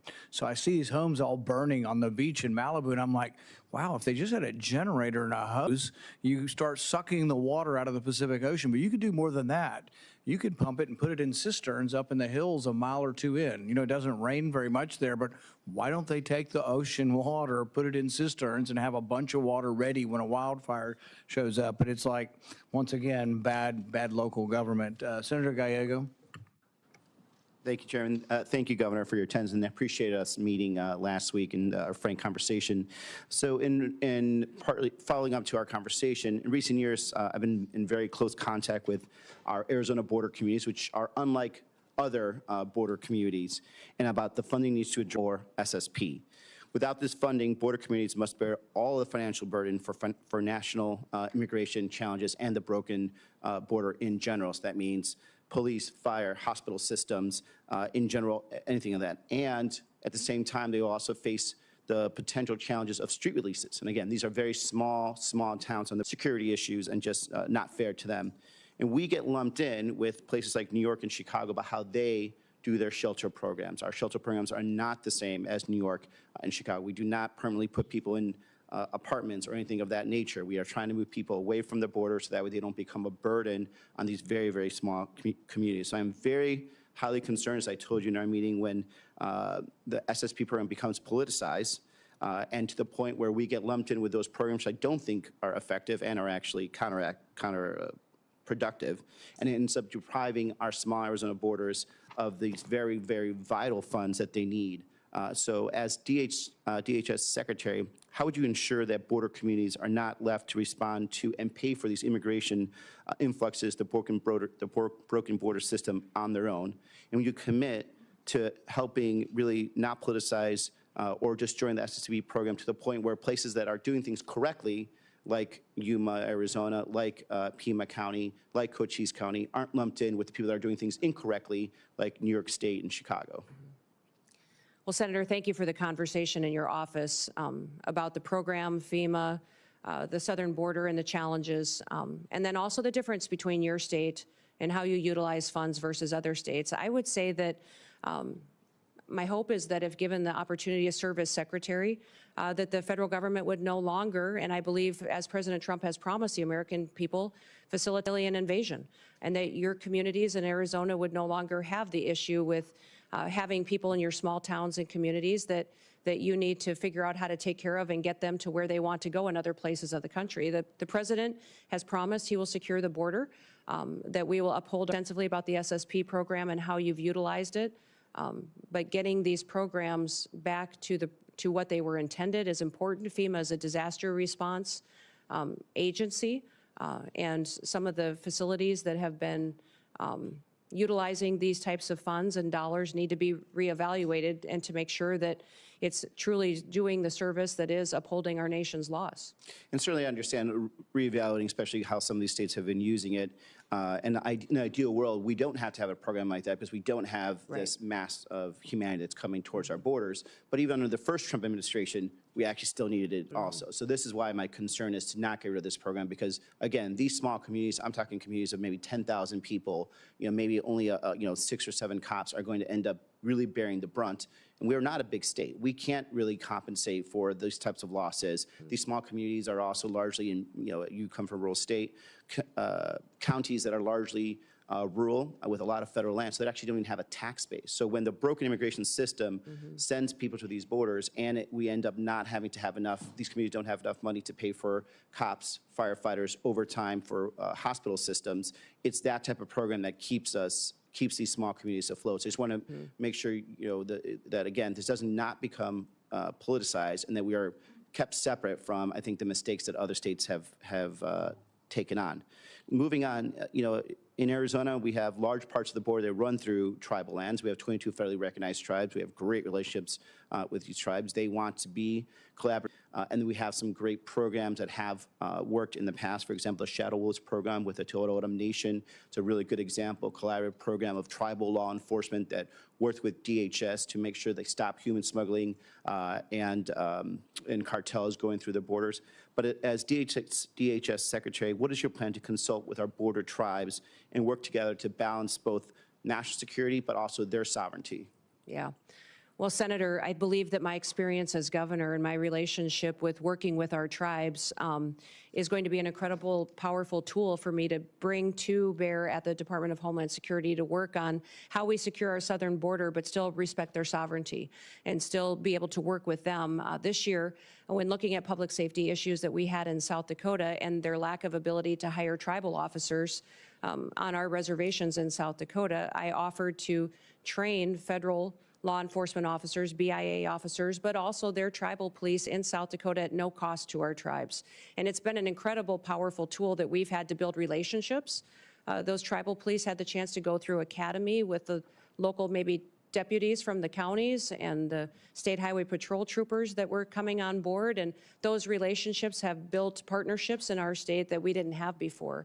The Shadow Wolf training opportunity is incredible that was down in Arizona that you spoke of too. And in looking into that program, I'd like to continue to build on that and perpetuate in the future so that our tribes have an opportunity to have a secure border, but also have it reflect their values and their culture and have their own people be a part of the solution. And then even when it comes to the infrastructure, as we move into this next administration, to be able to protect our country and then work and respect our tribes as we do. Thank you. And the President Trump and some of his other potential staff and advisors have been very vocal about implementing a mass deportation strategy. Talking to my agricultural community, my dairy community, they have concerns that this approach will lead to workforce shortages that will further drive up the costs of everything, and something that we have really been working hard to across, I think, a bipartisan manner to bring down the costs of everything. And unfortunately, this would reignite inflation. What is your plan to ensure safe and legal immigration processes for agricultural workers while protecting local agricultural operations, including those both in of our home states? Well, Senator, the President and President Trump has been very clear that his priority is going to be deporting criminals, those who have broken our laws and perpetuated violence in our communities. That'll be the priority. And as I spoke earlier with our statistics, having over 425,000 of those with criminal convictions in our country, that will be a focus that we need to tackle right away, and it'll be a big one. Beyond that, his next priority is going to be those with final removal orders, and focus on those individuals who have long overstayed, and that there is a consequence for ignoring our federal laws. Beyond that, we'll continue conversations. As you know, I'm a farmer and a rancher and come from an agricultural state, and we'll work together to make sure that laws are followed. It is the Senate in discussion. I'll be transparent and share as much information and insight as I have with my background and experience, and continue to work with you. I yield back. Senator Moreno. First of all, thank you, Governor, for being here and for testifying before this committee and for your service, not just to your state, but to America. 9 years ago today, we met in probably the coldest day I've ever been in my life in Iowa, as you and I were making phone calls and whipping up votes for Republicans in Iowa. My wife, Bridget, who's here, got a chance to meet you. And we left Iowa saying, that person's really going to go far. And here we are 9 years later. You've been an amazing governor, amazing congresswoman, and now you're going to make an even better Secretary of the Department of Homeland Security. So I think sometimes in D.C. we tend to complicate things. There is a current Secretary of Homeland Security. So why don't we take this opportunity to do a little job review and compare and contrast him to you. So just if you don't mind, I'll ask you some questions and you can give me an answer. Secretary Mayorkas allowed you said it, just about 400 people on a terror watch list to come into this country illegally. If you were confirmed as Secretary of Homeland Security, how many people on the terror watch list would you allow into this country? Well, Senator, we would work every single day until we had that number was zero. And if you look at the previous Trump administration over his entire 4 years, in comparison to Joe Biden's number, President Trump, it was 11 that were then removed from the country and faced consequences. When you look at the 382. Mayorkas let in about 12,000 murderers. How many would you target to let into this country? My goal every day would be have no murderers allowed into this country in our communities. Mayorkas allowed 16,000 rapists. How many would you target? Every day I'd work to make sure that there was none let into this country. He let 600,000, Mayorkas, 600,000 people with criminal convictions. How many would you allow in? We would work every day to make sure people are safe and that those with criminal convictions are immediately removed. How many private jets would you have the United States taxpayers have fly into foreign countries to pick up people to bring them here? Yeah, Senator, we will no longer be undertaking that mission at the Department of Homeland Security. So not 700,000 individuals on private jets over the last 4 years. You would not have any. No. I'll be working with President Trump to put in place his agenda in adherence to our federal laws. And how many illegals will you plan to house in luxury hotel rooms in Manhattan at a cost of $6,000 per month? Sir, clearly, Senator, during this election, the American people said they did not support that and that that would not be a part of this new administration. How about sex change operations for illegals? How many of those would you suspect you would fund? Senator, I believe that the Department of Homeland Security will be reevaluating its mission in this country to not allow that going forward under President Trump's goals. And if you had an illegal migrant that was in this country and they committed a crime, would you offer them to evade law enforcement? Sir, I will be following this nation's laws and the Constitution and make sure. The head of the Department of Homeland Security, a year or so ago, would you have closed a detention center in Georgia that would have allowed the release of somebody charged with a crime?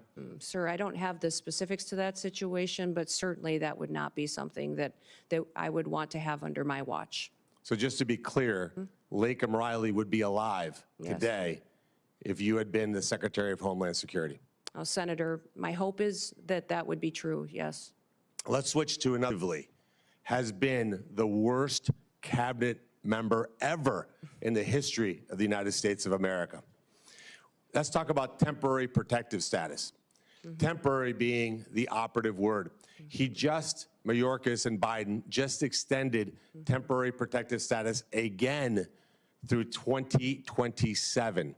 Will you continue to corrupt TPS to allow some sort of open borders agenda? And will you use hot weather of 80 degrees and sunny beaches in El Salvador as a reason why people have to stay in America and not safely return?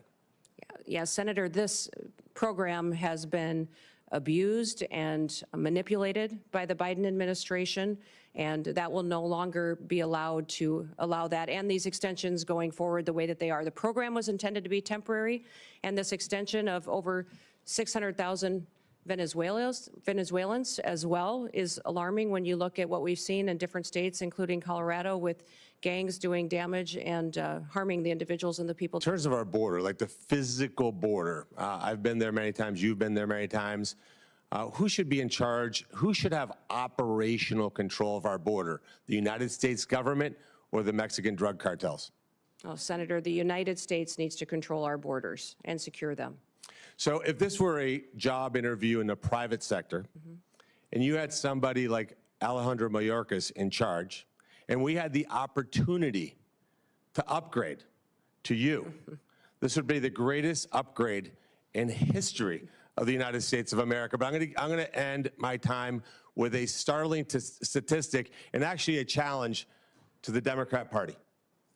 When Mayorkas was confirmed, every single Democrat voted to confirm him. And 6 Republicans joined all 50 Democrats in that confirmation. If we get to the vote, and hopefully, Chairman, we could do that Monday, because we cannot wait one single day without you being in charge of that department. We should have 100%, 100 senators vote for your confirmation. This will be the litmus test, in my mind, as to whether we have a Democrat Party that's actually bipartisan things like securing this country and protecting our citizens. Any Democrat that voted for Mayorkas that does not vote for you should be in front of their voters and removed from office. Thank you for serving. Thank you for being here, for putting up with the nonsense that you guys have had to put up with over the years. You are going to make an amazing Secretary of Homeland Security. Thank you for being here. Thank you, Senator. Senator Slotkin. Thanks for being here, and thanks for our time in my office. Governor, I'm a former CIA officer, joined right after 9/11, and served 3 tours in Iraq alongside the military. I'm actually the first CIA officer in the Senate. To me, the most important thing, again, as a Democrat from a state that Trump won, right, on the same ballot, we both won. I understand we're going to have different policy opinions. I certainly understand that the president or incoming president has the right to nominate whoever he wants. Those are not the issues for me that I'm going to spend my time on. The ones that I care about the most relate to the mission of the organization when it was founded, protecting the homeland. And I think, to me, it's one thing, everyone does that on both sides of the aisle in this committee and in our line of work. But when it comes to actually protecting the country, you do have to be clear and honest about facts and not conflate things. So it's just important to me that I know, particularly since you do have one of the intelligence agencies within the Department of Homeland Security, that you're going to call a spade, right? The most recent acts of domestic terrorism in New Orleans, horrible incident, in Nevada, had nothing to do with migrants, correct? Correct. They were homegrown American citizens. One of them was actually in a very elite military unit. I mean, it's horrible.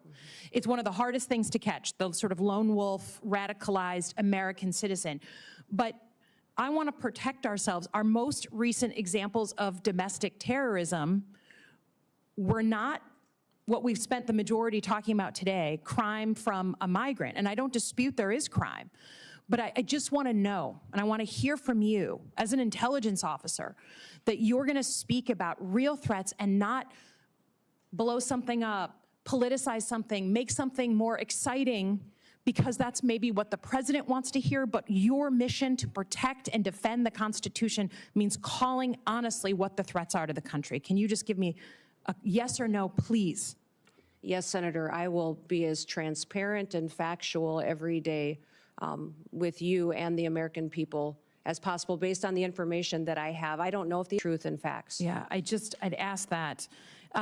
We've talked a lot about border security. As a CIA officer on protecting the homeland, I'm a Middle East terrorism and militia expert by training, so I believe deeply in it. And every country of the world gets to decide who comes inside its borders. That's not a radical concept. But I think I've been open with this committee that it is also on us to fix the deeply broken legal immigration system. I'm glad to hear that you're going to carry out the laws on the immigration system. Democrats and Republicans are to blame that we haven't fixed this system. But I also believe you can't fully control the border unless you give people that we need for our companies, for our economy, a legal vetted way to come here. So do you believe in legal vetted immigration and that we need more of it in the United States? I do believe we need to follow our legal immigration laws and that it needs to be vetted. We need more resources, I believe, in some of the elements of this to ensure Do you believe that our economy depends and needs some level, just like your family came from Norway and on economic, drive and wanted a better life? Immigration's always been a part of our history and will be a part of our future. We just need to make sure that we're adhering to our nation's laws, which this body has the ability to I'm with you. continue to change and to put in place. Again, going back to the fact that you will pledge an oath to the Constitution, not to President Trump, just like every other nominee. President Trump said in November that he is willing to use law enforcement, National Guard, or even active duty military to go after, quote, the threat from within the United States. I don't know exactly what he was talking about. But we have recent examples from your predecessors at DHS where federal law enforcement were sent into a state, in this case Oregon, without coordination with the governor. Those federal law enforcement officers at the time were putting down threats to federal buildings, and they were legitimate threats. I don't dispute there was destruction of property going on during a bunch of protests and riots. So I don't dispute that, but they weren't wearing insignia. We talked about this. They weren't wearing any markings. So people were arrested by folks in fatigues with no names, no idea who they were, like right out of a bad Hollywood movie, okay? If the president asks you to send in, would you support that action? You know, Senator, my job, if nominated, and to so you will uphold push the rules back? of this country. Yes, that will be the oath and the pledge that I will be making. And my goal also is to work with you to ensure that we have situations that are always appropriate, that we are well defined on I just who we need to know, are. you're a former governor. You can imagine that if Joe Biden sent in 700 federal law enforcement under Secretary Mayorkas without coordinating with you, I think we can agree you'd be a little upset. So I just ask that you give the same respect for coordination and that we are very sensitive. People are worried about politicizing of law enforcement and the uniformed military. That's a bad thing. I hope we can agree. Lastly, I will just say, look forward to looking at the northern border, the Gordie Howe Bridge, your help staffing that. We know you aren't, right now, across many administrations, we haven't met our staffing goals at DHS, and that's a problem, so we really want to make sure that opens on time. But I also want your assurances, you received FEMA assistance from Joe Biden's administration, right? You had historic. I understand you don't like Gavin Newsom. But can you say in front of the American people that you will open the books to this committee, who does have oversight over FEMA, right? That you will open the books in a bipartisan way to ensure, whether it's North Carolina or California or anywhere in between, that the American people can know that you are not playing politics with disaster assistance? Yes, Senator, I'll work with you and this committee to make sure I'm following the federal law and ensuring that you have information and transparency from us and from DHS and FEMA. Thank you. Appreciate it. Yield back. Senator Langford. Governor Noem, great to see you. Great to see you, too. Thanks for being here. Thanks for accepting this nod that the president has given you. For Brian, thanks. Both of you, you've walked through a lot. I have had the privilege of knowing you for a very long time, since we served together in the House of Representatives. So I have the benefit of knowing your qualifications and how strong you are in all these background issues and how hard you work on these things, because I've seen it firsthand. So I appreciate you stepping into this, because a lot of attention across the country will be focused on this. You know that full well, and you've stepped into it. For Governor Landry, my state and many folks in my state are praying for you and for your state. You've done a great job in leadership at this moment in a very, very tough time for Louisiana. And we don't want to see acts of terrorism anywhere in our country. It's incredibly difficult days for a governor. So thanks for your leadership on that as well. I also have to tell you, Christy, I've whined to my wife occasionally about the temperature and I thought just for fun I would check South Dakota on Monday. It's 1 for a high. Yeah, for a high. And so I'm going to stop whining about the temperature Monday here in Washington, D.C. on it. I'm going to run through a couple of things here because I know you. Not everybody in Oklahoma knows you. The questions that I get from people, though, in Oklahoma, I want to be able to run past you because they want to be able to know the answer to these things. So I'm just going to blitz through a whole bunch of them. Will you use the legal authority that DHS already has to close our border?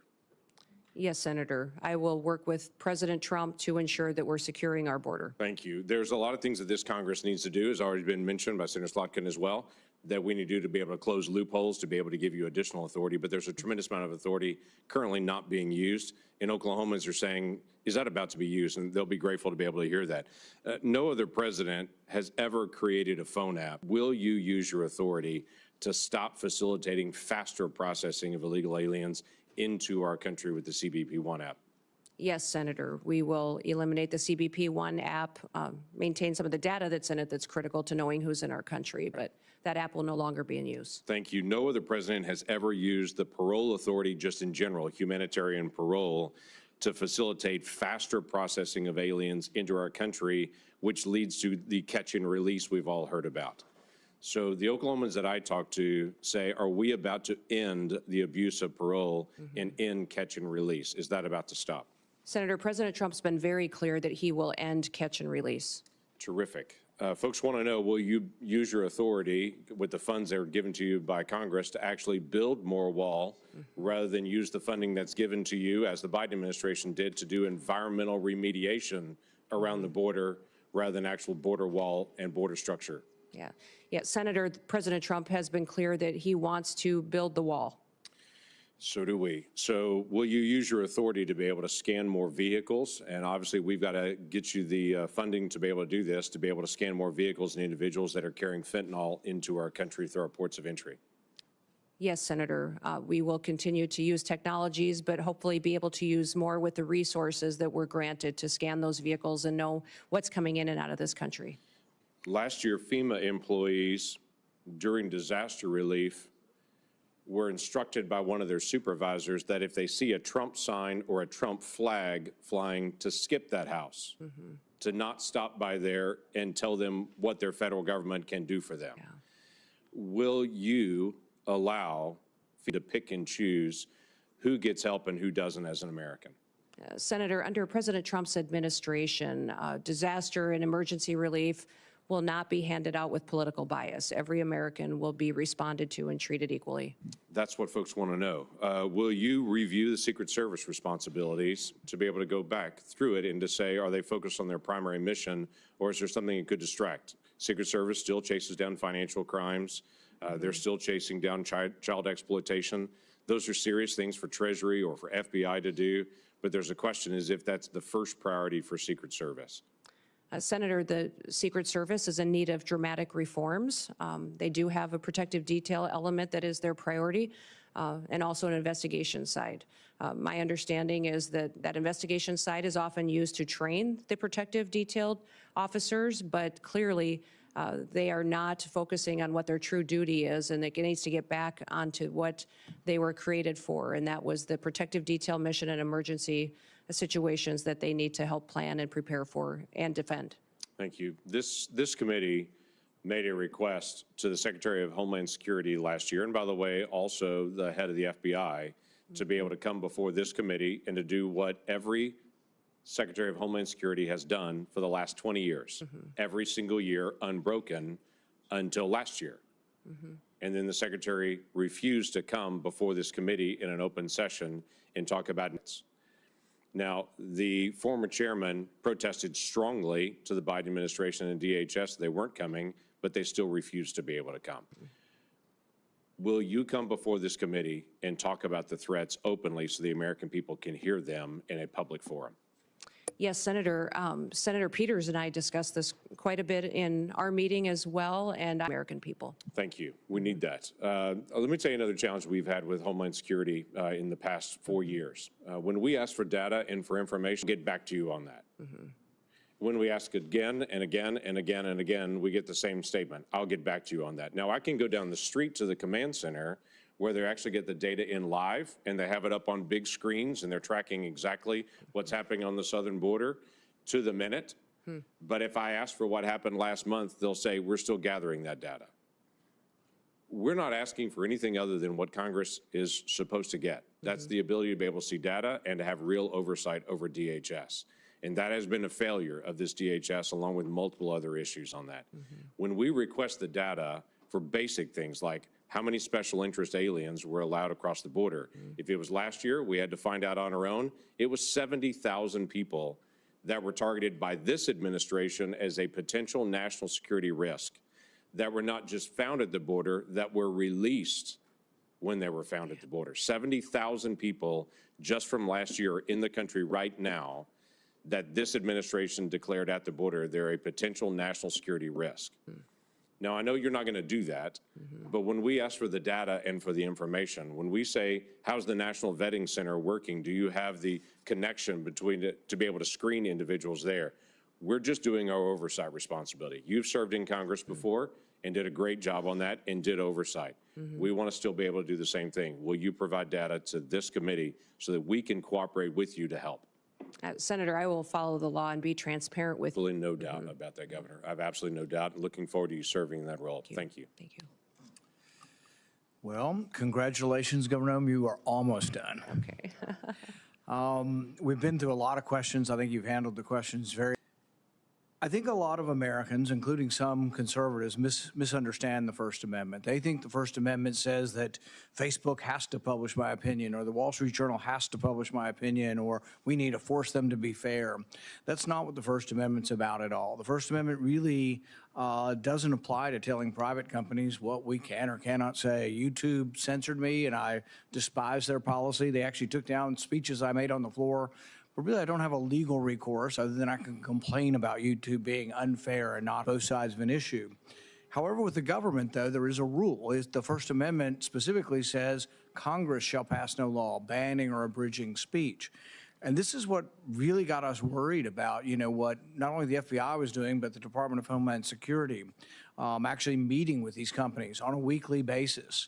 And imagine the chilling effect of this. Imagine here that they're going to end their filming of this interview and then decide, well, what she said or what he said really was misinformation and we should edit that out. Can you imagine? It's just hard for me to imagine that the media has not, which once defended the First Amendment, hasn't been in more of an uproar over the government meeting with the media to decide things. Some of this we didn't know. And then Elon Musk bought Twitter. People asked him, they said, well, you paid $44 billion for Twitter. Isn't that too much? And he said, I paid $44 billion to defend free speech. And it's been an amazing service, not only to open up the forum to more viewpoints, but to point out what the government was doing. In this last week, we heard from Mark Zuckerberg, who said that the pushiness, the coerciveness of government meeting with them was unprecedented, and that they pushed back. But he also said worse than them just sort of telling him he should restrict speech, they also threatened him. They threatened to come after him through antitrust law. They threatened to remove parts of, Section 230 of the liability protection. Just to imagine this bully nature of government. And I know you're opposed to that, but if you're confirmed and you're in a position of saying, we're just no longer sending people to meet with media, and the way I describe it is to talk about constitutionally protected speech, because some will say, oh, well, what about, pornography, or what about child trafficking? Those are illegal. Those are not constitutionally protected speech. You have every ability to meet with that. But for constitutionally protected speech, will you tell us in America that you will no longer be sending government agents to meet with the media? Yes, Senator, I'll work with you to ensure that civil rights and liberties are protected and that we are not in the misinformation and disinformation space like the current DHS is. The other thing I would ask on this basis is we will send requests. We sent requests previously, sometimes and often bipartisan requests for information. The Twitter files, Michael Schellenberger, Matt Taibbi, Barry Weiss did a great job of showing what was happening in Twitter and how they were cooperating with government. I think the other investigation that needs to occur is who were the people in government they were talking to? Do they still work at DHS? And can we make sure that they're not in a position of authority? And this is not something I'm going to tell you to do. It's just to request their political bias to work and trying to influence speech and restrict speech based on their bias. And help us in rooting that out and making sure that these people never again have that responsibility, because I think that I don't think there's ever been anything like this. But will you help us by looking internally for those who are trying to restrict speech? Senator, I look forward to working with you on that mission. I don't have any other questions now, but I think Senator Peters and Senator Blumenthal, and we'll Yeah, I'll be fairly brief. We've had opportunity to talk at length about many issues, and again, I appreciate that, Governor. I just want a fair amount of political theater, not as much as I know exists in other committees, and I've always strived, and I know Ranking Member, or now Chairman Paul, share the notion that we want to be a fact-based committee and try to find tangible solutions to the tough problems that we face, and data is important. We've heard a lot of numbers being thrown around here, and I don't have time to go through and challenge those numbers. Some of them we don't even know where they came from. I don't think that's helpful to the very important mission, if confirmed, that you're going to be dealing with. So I hope in the future that we're actually dealing with facts. You've mentioned many times that you do want to deal with facts and real data.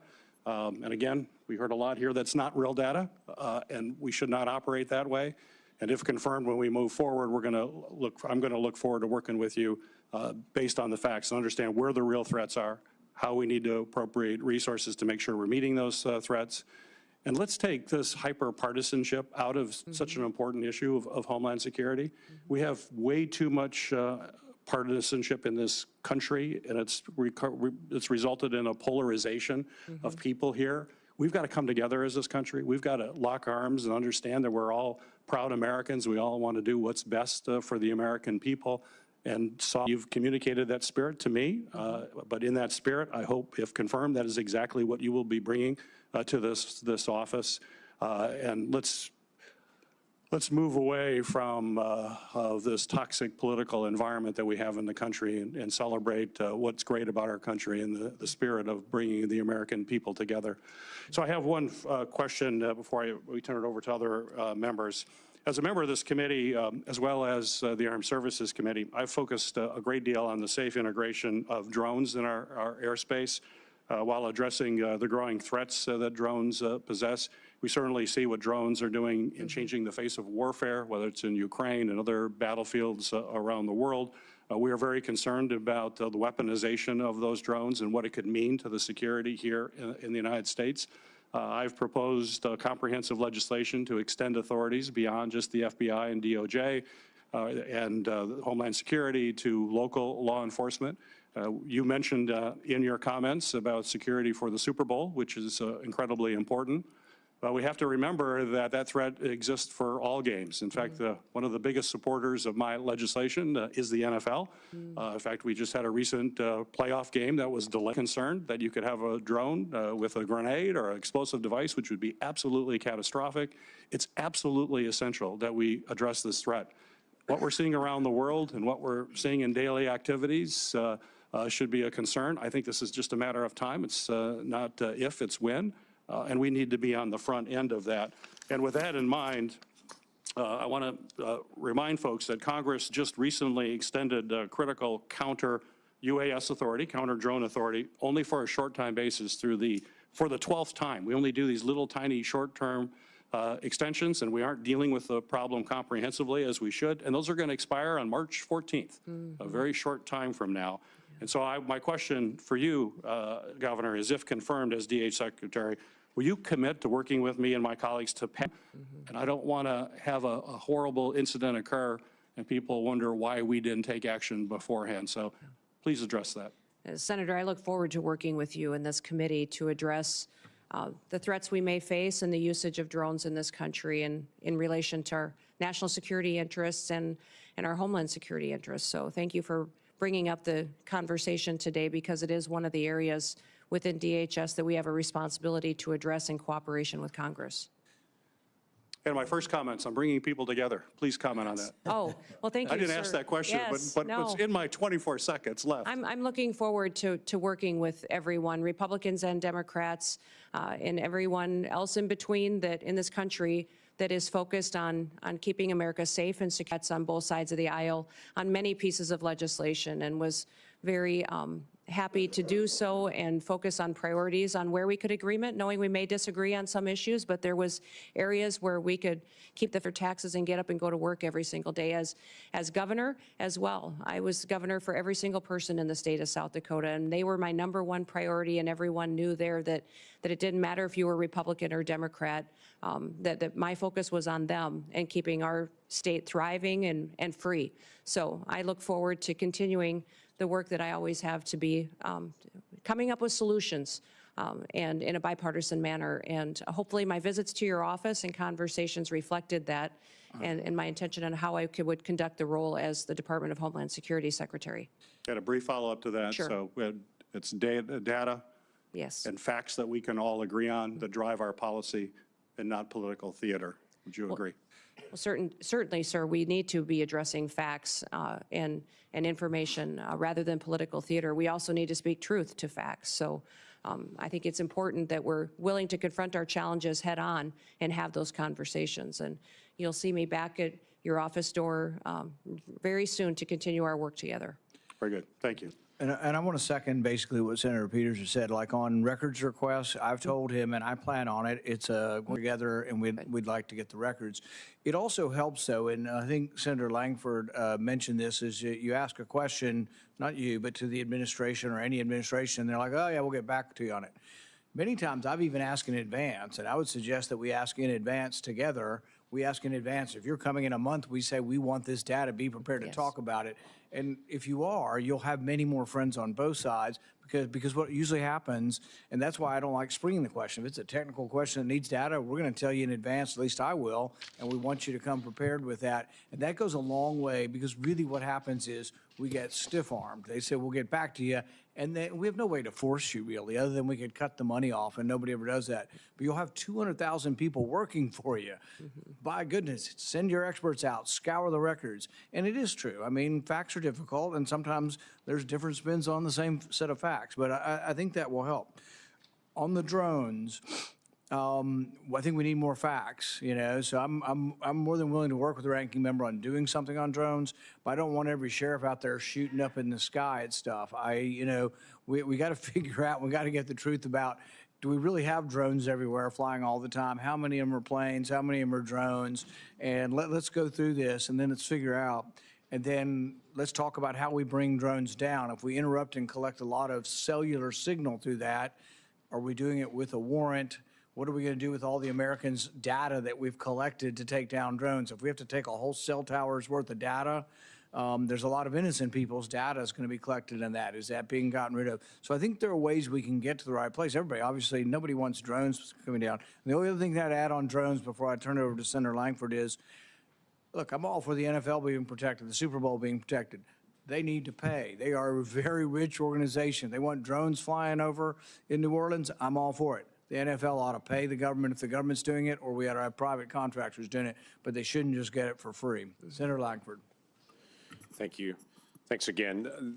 As Senator Paul will remember on this, there used to be a public-facing website that all Americans could actually get the data, what's happening on the border, what's actually moving, and then when the numbers got bad, that seemed to disappear, and then we couldn't even get the data anymore. So I look forward to actually find the DHS secretaries the very first week of nominations. This is a really important role, and it is a nonpartisan role. It is a national security role, and we're grateful that you stepped into this, but it is important that we actually get you on the task to be able to make sure that's out there. You mentioned earlier in your testimony that we do have a morale problem at DHS right now.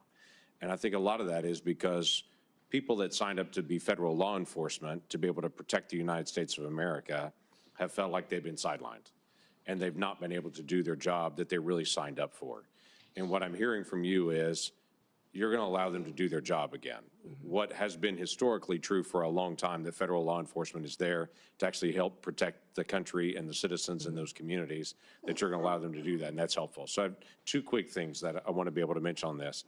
One is right now, just in the structure of this order, are really run by a different entity called GSA. And they're not allowed to be able to do updates on their facilities or to design their facilities. Somebody who lives 3,000 miles away and who doesn't actually do Border Patrol work, they actually design and oversee their facilities. That's a problem that we've got to be able to fix. So we've worked to be able to give more flexibility to CBP, that when they have difficulty and challenges there, they have the ability to be able to make those changes. But I'm not going to ask you to make a commitment to this because this is just one of those detailed areas. But will you commit in the future to working with us, that this committee and you can work together to be able to figure out how the folks that are on the field can actually make decisions about the facilities they work in? Yeah, Senator, I commit to working with you on that issue. It's terrific. And then I had a constituent in Oklahoma that is a hunter, like you are, like I am. Yeah. He had a bag that he had some additional rounds that were in his bag that were left over from a hunting trip months before. He packed his bag, went on a vacation trip overseas, went through security with his bag. You have bullets, you have rounds in your bag. And he had, I think, 5 that were in his bag that he didn't even remember were left over in an outside pocket from a hunting trip before. Well, they promptly put him in jail and held him there and detained him there. Now, we worked through all the process to be able to get him back. My question is, that same bag went through TSA security in my state before it went through security overseas. And so one of the questions that I've asked is, why were those rounds picked up there and not here? Now, we don't have the full answer to that yet, but that's just one of those TSA questions that we need to have. Americans right now are on planes all over the country, and they count on a certain level of security when they go through that process. So in the days ahead, will you work with me to be able to identify what are the challenges that we still face with the screening process and to be able to correct those for the security of all Americans? Yes, Senator, I will work with you on that. I was surprised TSA didn't come up more today, but that is a area in need of reform as well. Look forward to working with you there. Look forward to that. Thank you. I yield back. Government needs a healthy dose of common sense, you know, bullets in your bag. I had a guy with bullets 3 years that he get his truck back. I mean, that's crazy, the things we do. Let's have some common sense, and hopefully someone overseeing it will allow that. Senator Blumenthal, you're going to finish this up. Thank you, Chairman Paul. I'm the last of your questioners, so that means I get unlimited amounts of time. Okay. Not really. Not even close. I want to sort of continue the emphasis on bipartisanship and most especially on immigration reform.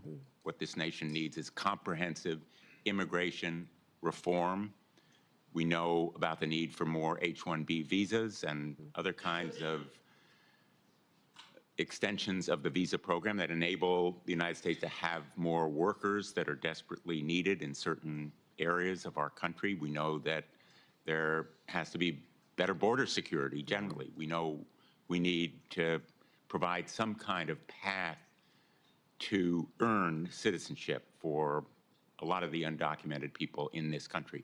And we know it's possible because we did it in 2013. The United States Senate, as you will recall, passed a comprehensive immigration reform measure. Overwhelmingly, it was bipartisan. I was proud to be a part of it going through the Judiciary Committee, but obviously it will involve Homeland Security.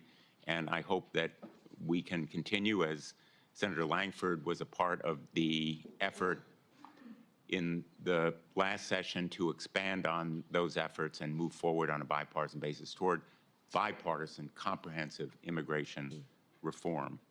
I want to talk to you a little bit about domestic terrorism,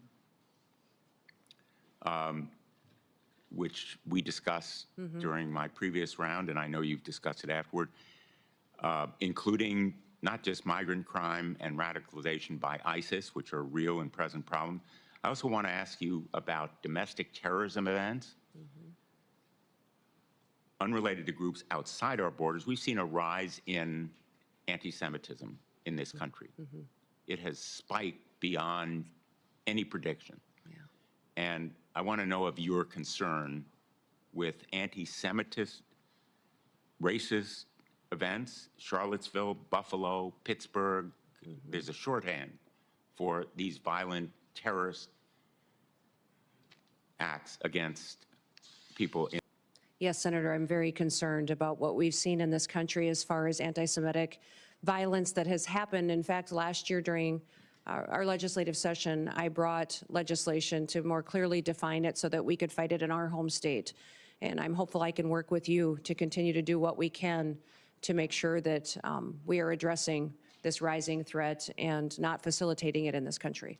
And I just want to make sure that when you say we're protecting Americans against terrorism, that we're protecting all Americans, including people in mosques, in churches, in synagogues, people regardless of their worship, their race, their background. We need to protect all Americans from anti-Semitism, racism, Islamophobia. I hope you'll commit to that effort. Yes, correct. Thank you, Senator, and I look forward to working with you to do that.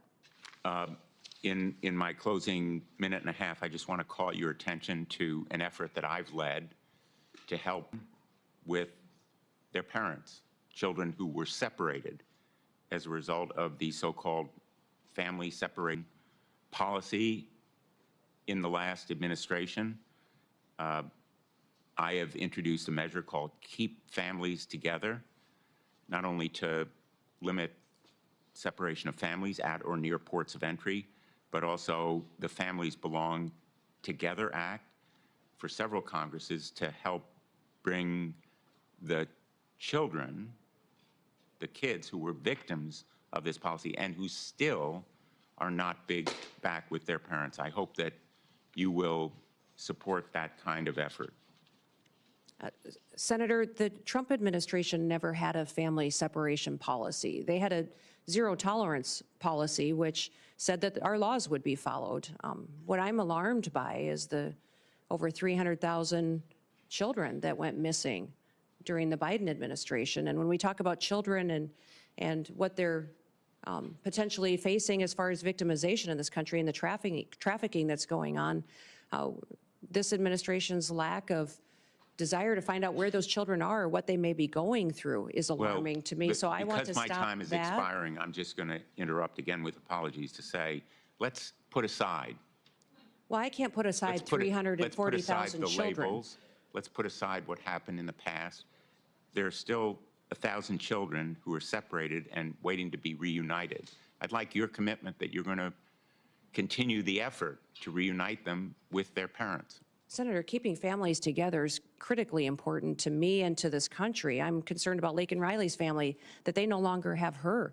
I'm concerned about the fact that we have people in this country that don't know where their children are, or people in other countries who sent their children here and they've been lost by this administration. So yes, to keep our children safe from the trafficking and the drug epidemic that's hit this country. I'm going to end on an optimistic note and say I take that as a yes. Yeah. Thank you, Mr. Chairman. Thanks. Submitted by the committee and had their financial statements reviewed by the Office of Government Ethics. Without objection, this information will be part of the hearing record with the exception of the financial data which are on file and available for public inspection in the committee offices. The hearing will remain open until 5 p.m. today, Friday, January 17th, for the submission of statements and questions for the record. This hearing is adjourned. Thank you, Senator.